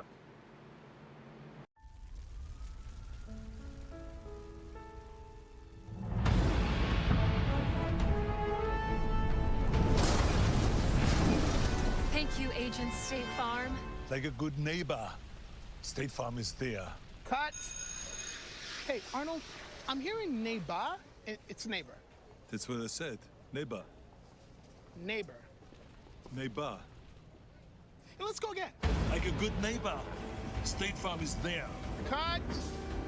Now what? It's neighbor. Neighbor. Cut. Neighbor. Yeah, neighbor. Just like it's written on the paper. This lady is in labor. Cut. Look at this. This is labor. Like a good neighbor. That was the sheep.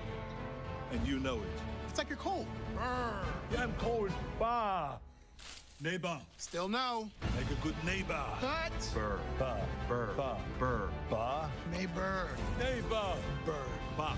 Burr. Bah! Get me under this chopper. It's pronounced chopper. Don't. It is. Neighbor! A little bit more concealer. Hey, Arnold. It's got a bit of a script change. Script change. Mm-hmm.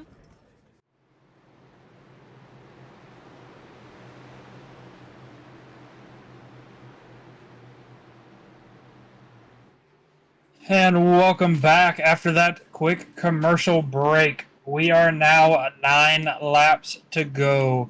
Do have a bit of a shake-up here in the field after that recent accident. You got the 79 of Jordan Trost leading the way, 38 to his outside. 43 is going to be starting behind the 79. Christopher Morton round out row 2. The 3 is Sean Dion. And the 67 of Charles Connor up to position number 6, row number 3. Charles Connor's another guy who's been hanging out towards the back and kind of been hanging out back there, you know. So he's looking to have a good showing here today. It's been a while since he's won a race too. I think his last race wins came when we had street stock still going on. So he's looking to have a good show and hopefully have a good finish.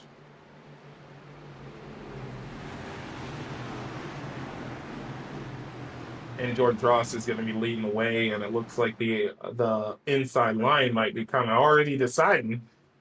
We don't want to work with that guy, but they should. Jordan Trost is an amazing driver, very strong at what he does. I'd pull up to that guy, and I would want to be pushing him right through the tri-oval, pushing him right through the start-finish line, because I know that guy is going to do what he needs to do. He's going to keep that car straight. As the pace car pulls off, we're going to stack up this field. 43 with a 2-car length gap to that 79 car. That's definitely not going to help the momentum on that inside line. That's what I'm saying. Like, you know, a good driver in front of you, you definitely want to be behind him. And you definitely want to work with that guy. As Jordan gets an insane launch. As the 38 also pulls down. 82 is going to pull in front of the 43 as well.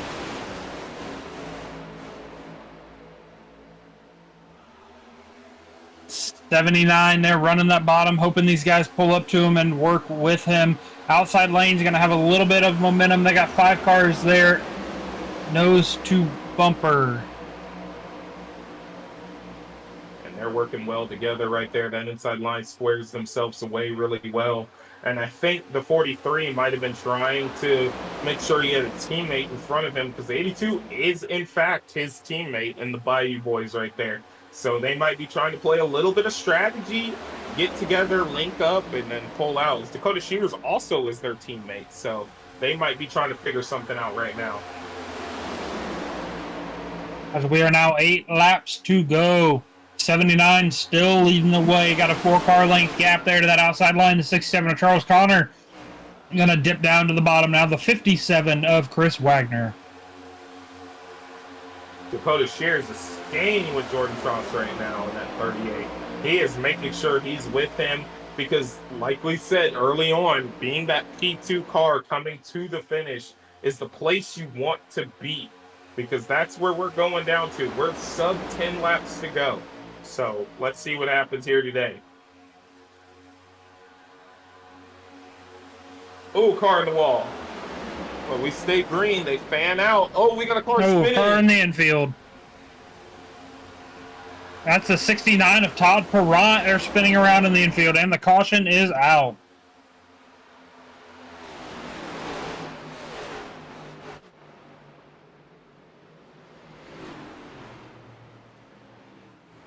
Maybe we can see if we can get a look at that replay of the 69 of Todd Perrant mowing the grass here at Talladega.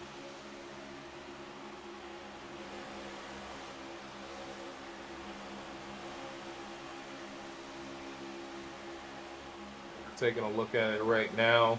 69's in front of the 9 car right now.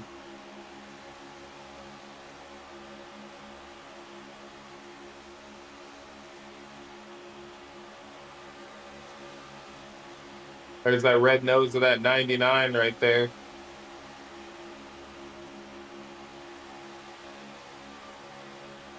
And then up here is just a little uneven push there. 56 hits in the wall. Everybody's avoiding.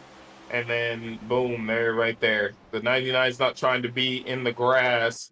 The 69 is running the whole apron, and they just kind of came together.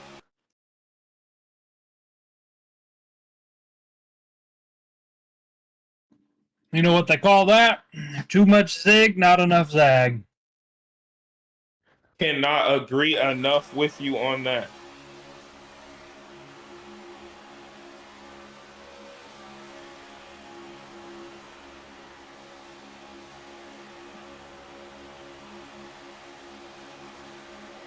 Looking here at the other set of contact. We got a little off-center push. Got the 56 loose into the wall. Hopefully minimal damage there for that 56 car, Mark Holloway.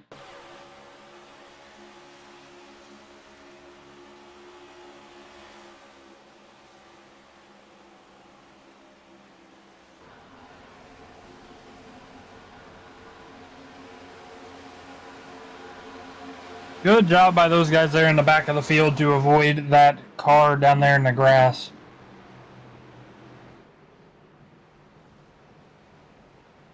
Now, if it were me out there and I'm in the back of this field, I'm going to go grab 4 fresh tires. I'm going to make sure I'm good to go on fuel, and then I'm going to try to push my way up here to the front.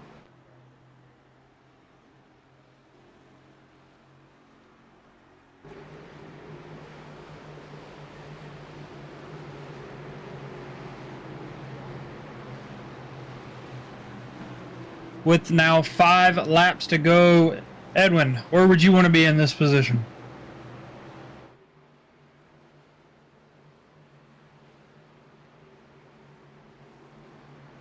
Based off what I'm looking at, I'd like to be right where that 82 car of Christopher Morton is. Second back on the inside line. He's going to be pushing the 79 of Jordan Tross into the lead. That's going to be interesting whenever it comes to the finish. You know, the leader is always going to have to try to block the run that the outside lane can get if they manipulate the draft correctly and they kind of stall out that lead car. So it'll be interesting to see how these guys are going to finish out, as we are going to have 3 laps to go by the time we come to the green flag. 3 laps to go. Intensity is going to get high. These guys are going to have to really be paying attention to what they're doing, because now it's do or die time.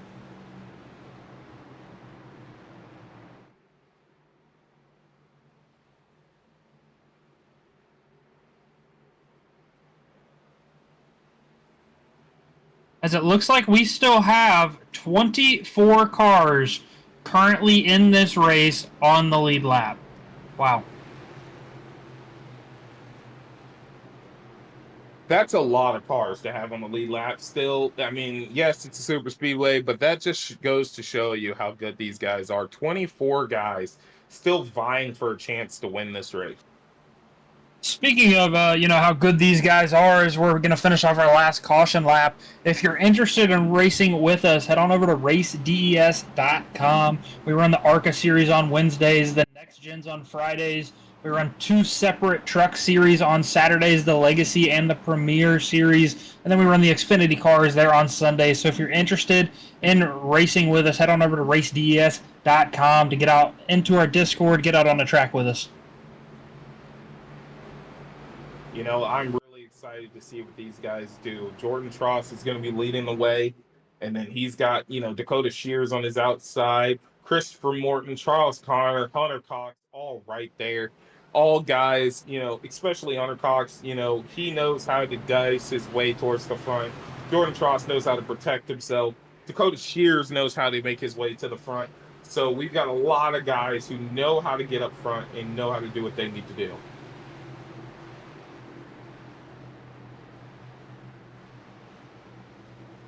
Yeah, but definitely don't count out these guys, sitting back there in row 4, row 5. Those guys have definitely got a lot of speed. All it takes is for some instance to happen, and, those guys are right up there at the front.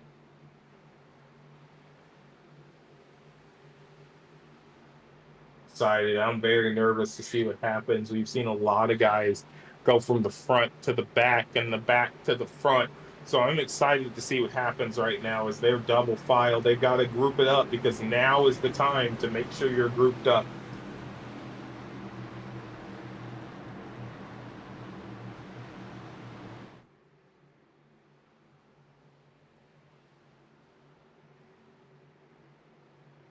It looks like there's a gap there on the high lane. Looks like somebody is supposed to be up there that has not moved up. It looks like it's the 3 probably might need to move up.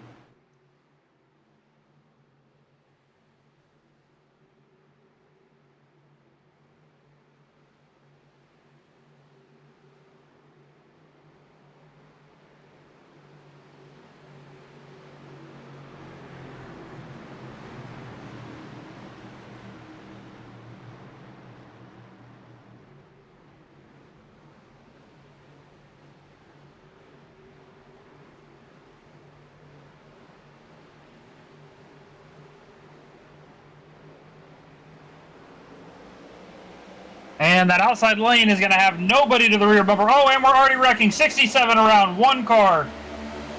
34 is now going to fall behind the 79, and the yellow flag is out.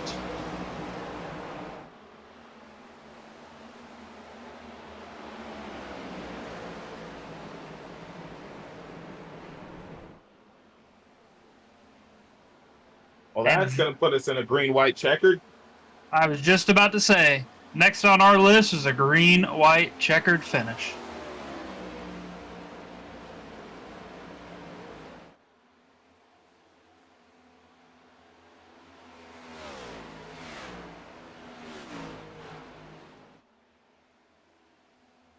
So it looks like the 67 spun out, but we still got the caution out. So hopefully this is going to keep them all pretty much squared away and get this back, and we're going to get this rolling again.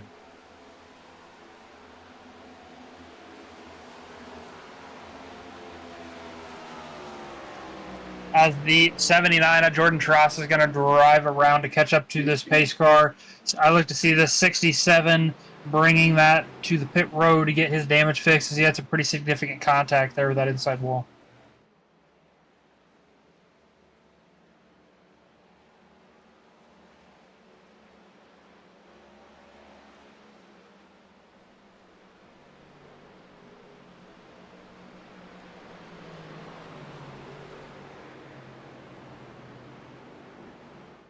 He's just catching the pace car.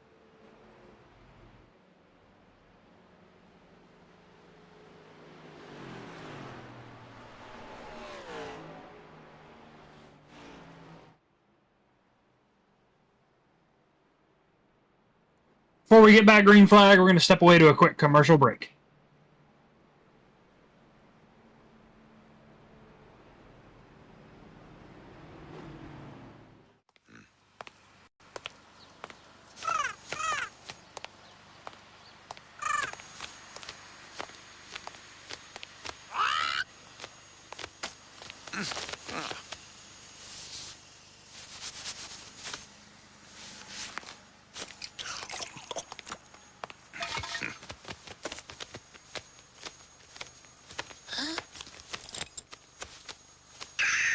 Red Bull gives you wings.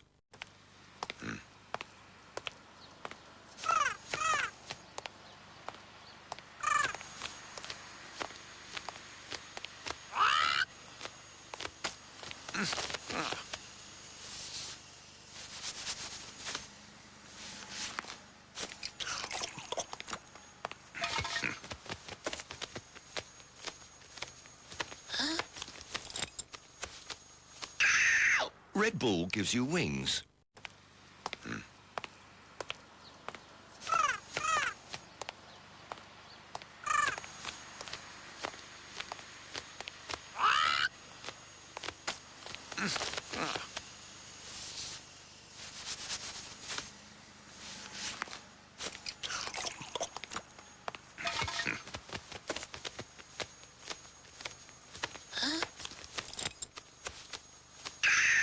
Red Bull gives you wings.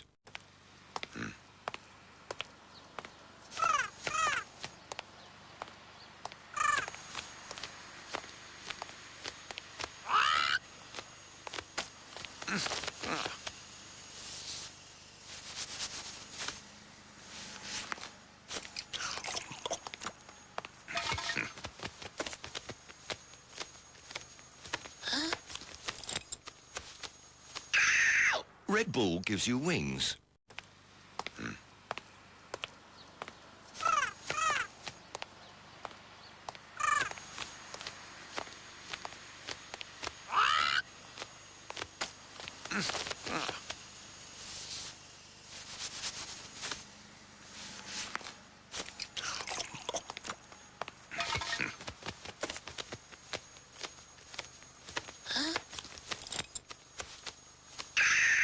Red Bull gives you wings.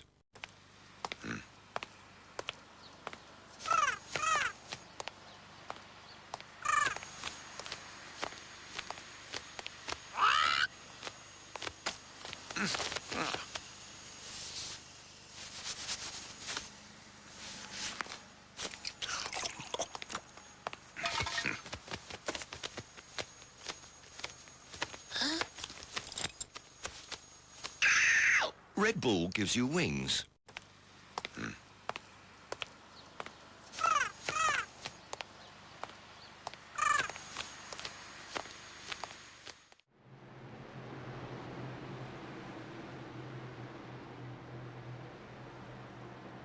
And welcome back after that quick commercial break. Pace car is pulling onto the Alabama gang backstretch. 79 of Jordan Tross leading the inside line. 38 Dakota Shears leading the outside charge. You got Christopher Morton and Hunter Cox in row 2. Chris Wagner, Sean Dion in row number 3. David White and Jonathan Geist, row number 4. Stephen Ouellette, Tom Ringer, row number 5, and rounding out your top 10. Absolutely love that you call the backstretch the Alabama gang stretch. That is amazing. That's perfect. It fits so much. And this is going to be a great green-white checkered finish. I think we're only going to need one. I don't think we're going to have to use the second one. So I'm excited to see how this goes. Yeah, hopefully these guys can keep it green to the white flag. Once that white flag is out, we will finish the race regardless of what happens.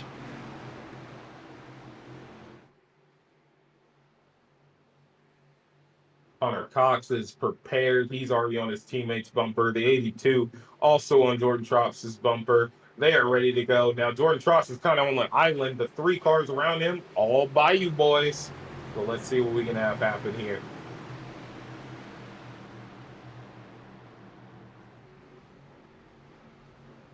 Pace car is off as we're going to go around the tri-oval into the Geico restart zone. 79, Jordan Tross. 38, Dakota Shears. Here we go. And Dakota keeps momentum. He hangs with his teammate. He allows his teammate to put that bumper to him, and they let Jordan Tross get out to a lead, which is going to allow them to have momentum by him.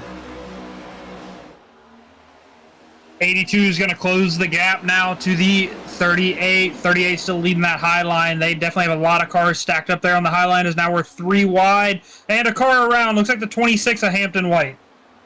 A lot of cars around. That's going to be a caution. That's not what these guys wanted to see, especially those ones on the outside. They wanted to get the momentum. They wanted to get there.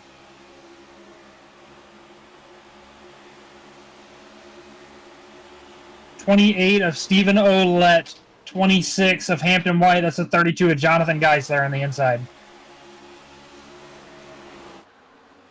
Flips the 57, and he hits that wall hard. Look at those guys barreling out of the way to save their cars.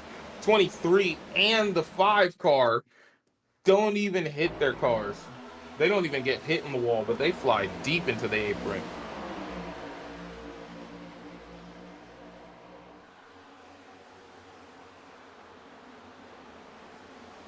I think the 57 got the worst end of that stick. He also got hit by the 63 of Craig Knoll. That is green-white checkered attempt number 1. We got one more remaining. Edwin, do you want to change where you would like to be on this field? Nope. I still want to be P2 to the leader, coming to the white flag. That's still the place you want to make sure you're at. If you're anywhere else, it might be a little hard to get the race win. Maybe from P3, and even maybe from P4. But second and third is where you want to be. What about you? I mean, right now it's kind of hard not to want to be where that 79 of Jordan Tross is. All they need is one yellow flag to come out, and that race is over. The next flag will end this race. As long as he's in the lead by the scoring zone, though. That's what matters, too. And that's the thing. But, yeah, man, you might be right here today. I think you might be right, is to be the leader right now. Looks like we did have a taker on pit road, the 5 of Brandon Hinton, probably going down to get some damage repaired from that last incident. Yeah, he's gonna try and salvage what finish he could right now.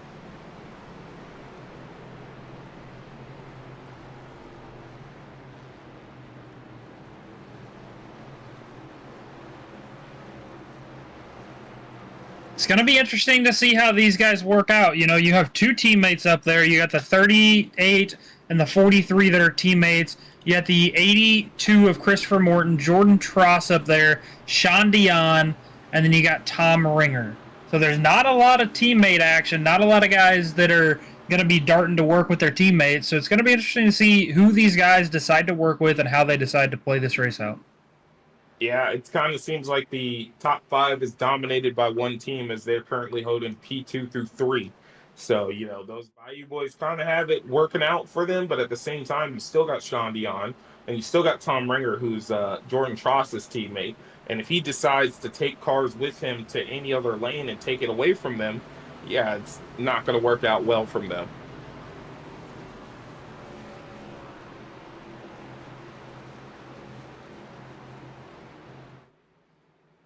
As we are starting to wrap up our last green-white checkered, overall, Edwin, I think this has been a pretty successful race. A lot of good racing. There's been some interesting developments that have happened throughout this race. What are your opinions on how this has played out so far? You know, as somebody who's going to be racing tomorrow here at Talladega in the trucks, this is kind of giving me a notion of what's going on, seeing who's good pushers and who's not. So it's going to be an interesting one. I think the outside lane in these next-gen cars has not been as strong as we've always wanted it to be. But the inside line, as long as you don't have gaps between you and the car behind you, you're pretty much solid there. So I think Dakota Shears is going to have his work cut out for him, but Hunter Cox might be in the best position to get something done today. I think it all depends on how this restart plays out, you know.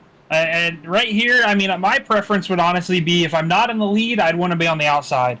If you're on the inside, there is nowhere to go. You are too wide. You can't go below that double yellow line, and you are blocked in from the outside. So that outside lane is honestly going to be a little more favorable, in my opinion. And, you know, I'm inclined to agree with you. The inside line is dependent on so many variables. If you're in the second position on the outside line, on the inside line, you have to make sure you're both clear without that outside line having a run. And then you, at the same time, have to have a run to make that dart out and then be able to avoid a block from the leader. So, yeah, being P3 is tough. And I think, you know, P2 might be the best spot, especially when you have a teammate lining up right behind you. That's kind of where it's going to really boil down to, is how good could you get in front of them? And we have seen that outside lane prevail on exit of turn 4 and carry that momentum to the start-finish line.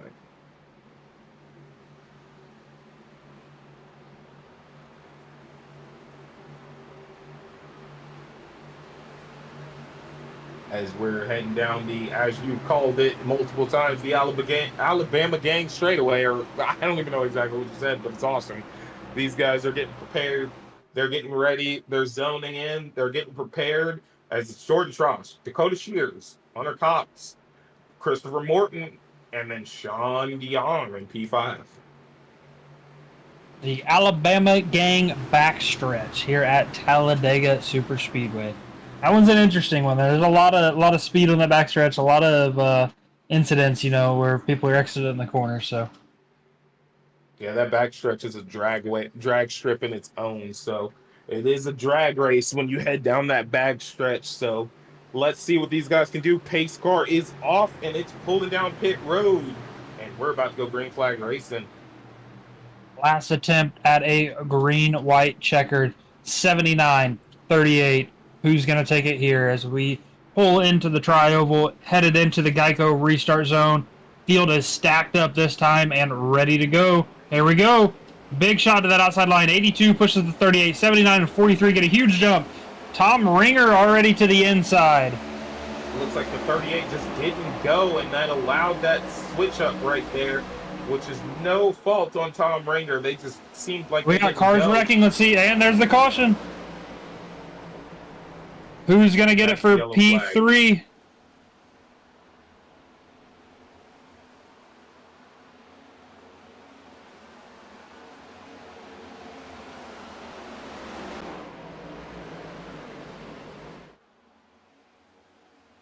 And that's going to hand the race victory to Mr. Jordan Cross. As the caution flags out, Hunter Cox is going to take home P2. P3, we don't 100% know about yet. Looks like it's going to actually be Dakota Shears is going to take home the P3 position.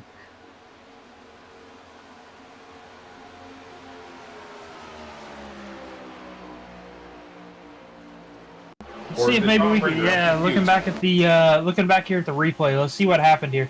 We could, I'd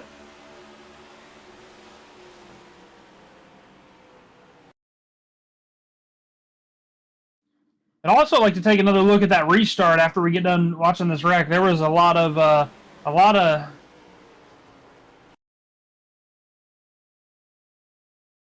so that will be the end of our race. There are no more green-white checkers. The race will end under yellow. Oh, it looks like Stephen Olette, blew his motor for some reason. Or something happened. There's a puff of smoke, and then he's just not going anywhere. Let's take a look at the 28 here. Maybe another money shift. Didn't we see a money shift out of that 28 car earlier? That is true. We did see that. As we got the in-car camera, let's see. He's shifting normally. He's all good.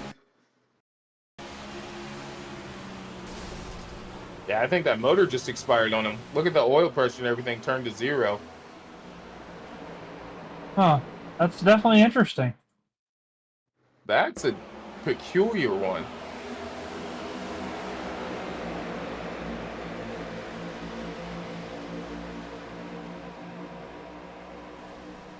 Yeah, he blew the motor. For some reason that motor blew.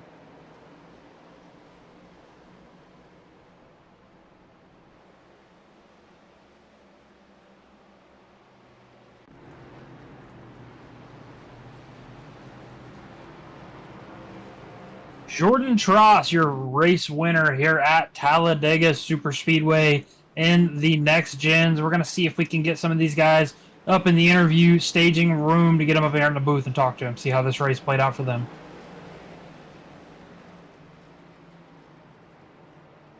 Tom Ringer, our P3 finisher, man. You rode around in the back a lot tonight. How was that race for you? You know, that's what it was riding around the back. I'm leading the points, wanted to make sure that I didn't do nothing, get myself in any trouble, and it just worked out at the very end.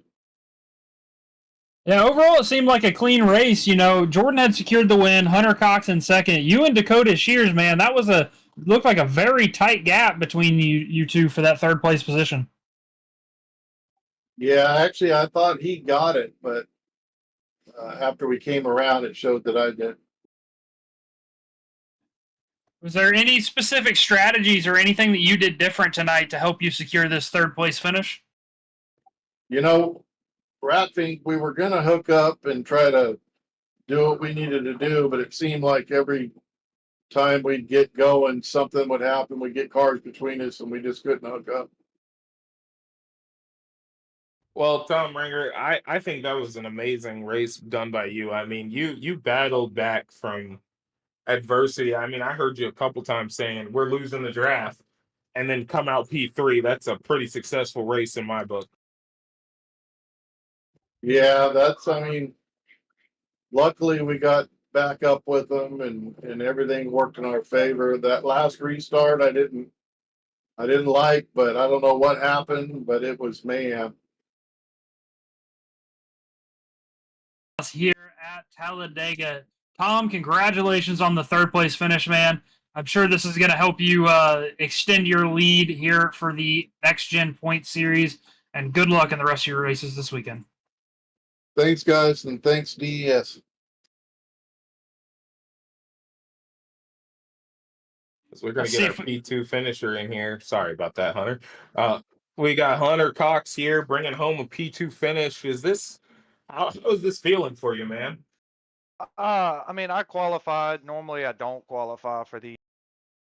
You know, I had 5 teammates that came in, and we did really good. You know, kind of had a plan, and it feels really good to get my second runner-up on NDES. It's just trying to get my confidence to show that I'm a good racer and just kind of not struggle is kind of the key. I think you definitely showed that out there tonight. You know, you were one of the guys that you always had aggression out there tonight. You were not afraid to go, 3 wide or, push the limits of what that car can do. What were your keys to success for tonight? What put you in the second place position here at the finish? It was more try and push people where I knew that they needed to be pushed for me to be able to make a move, and also not make enemy. Because I felt like in the long run, if I had somebody that wasn't a teammate that could get behind me and help me, I might have had a better chance. Instead of trying to be too aggressive and make too many enemies throughout the race. Hunter Cox, you kind of touched on a notion and you said you want to show that you're a good driver. I want to start by saying that you are. And you really definitely showed that today more than anything. And I mean, looking at the past weeks, you've been very strong. It kind of seems like you got a lot of momentum on your side. Do you think you can carry that momentum into tomorrow's races and next week's races, or in 2 weeks' races? I mean, definitely. I got a lot of teammates that they kind of help me whenever I need help. They kind of give me a little bit of confidence whenever I need it. And they don't really let me get down. They try and make me realize that I am a good driver and I do have guys behind me that'll work with me. And all in all, to show that I am a good driver and I have guys around me that are really good as well. Well, Hunter Cox, congratulations on your second place finish here tonight. Looking forward to see you push through the rest of this weekend, as we are running Talladega again tomorrow in the Truck Series. Congratulations. Looking forward to see you carry this momentum. Appreciate it.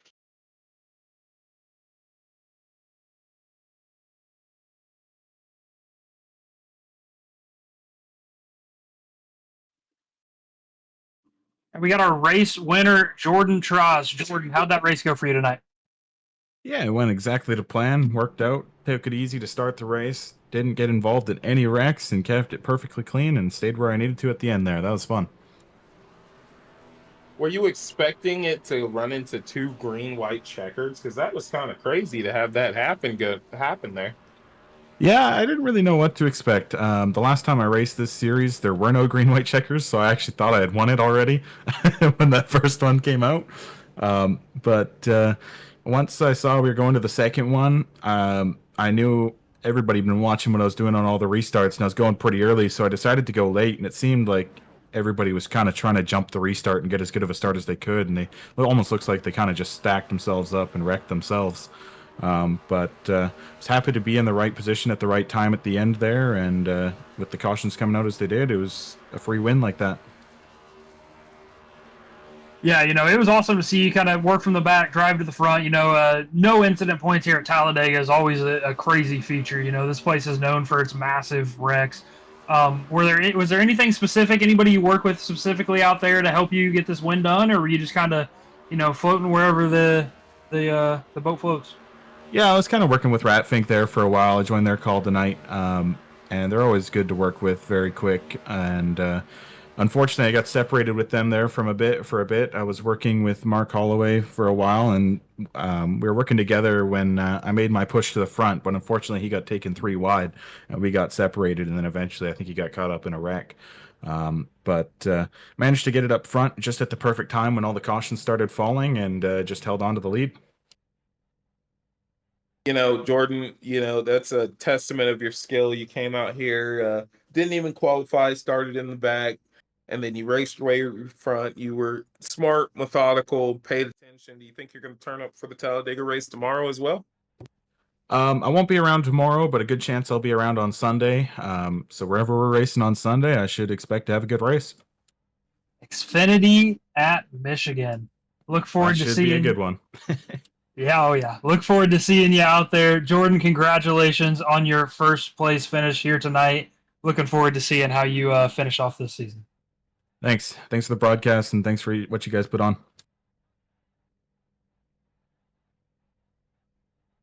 Well, Hunter, that was an amazing race. Honestly, it ended in a way I wasn't wasn't really expecting. It looked like they had a lot of chances to go green flag racing, and it just for some reason didn't happen. Yeah, overall, I think it was a lot of good racing. I'm looking forward to seeing what this rest of the weekend produces for us. But thank you guys for tuning in, for watching the broadcast, supporting DES. Like I said, if you want to hop on the track with us, head on over to racedes.com, hop in the Discord. Thank you for tuning in. Thank you, Hunter Davis, and thank you, Damon O'Brien, as our producer. See ya.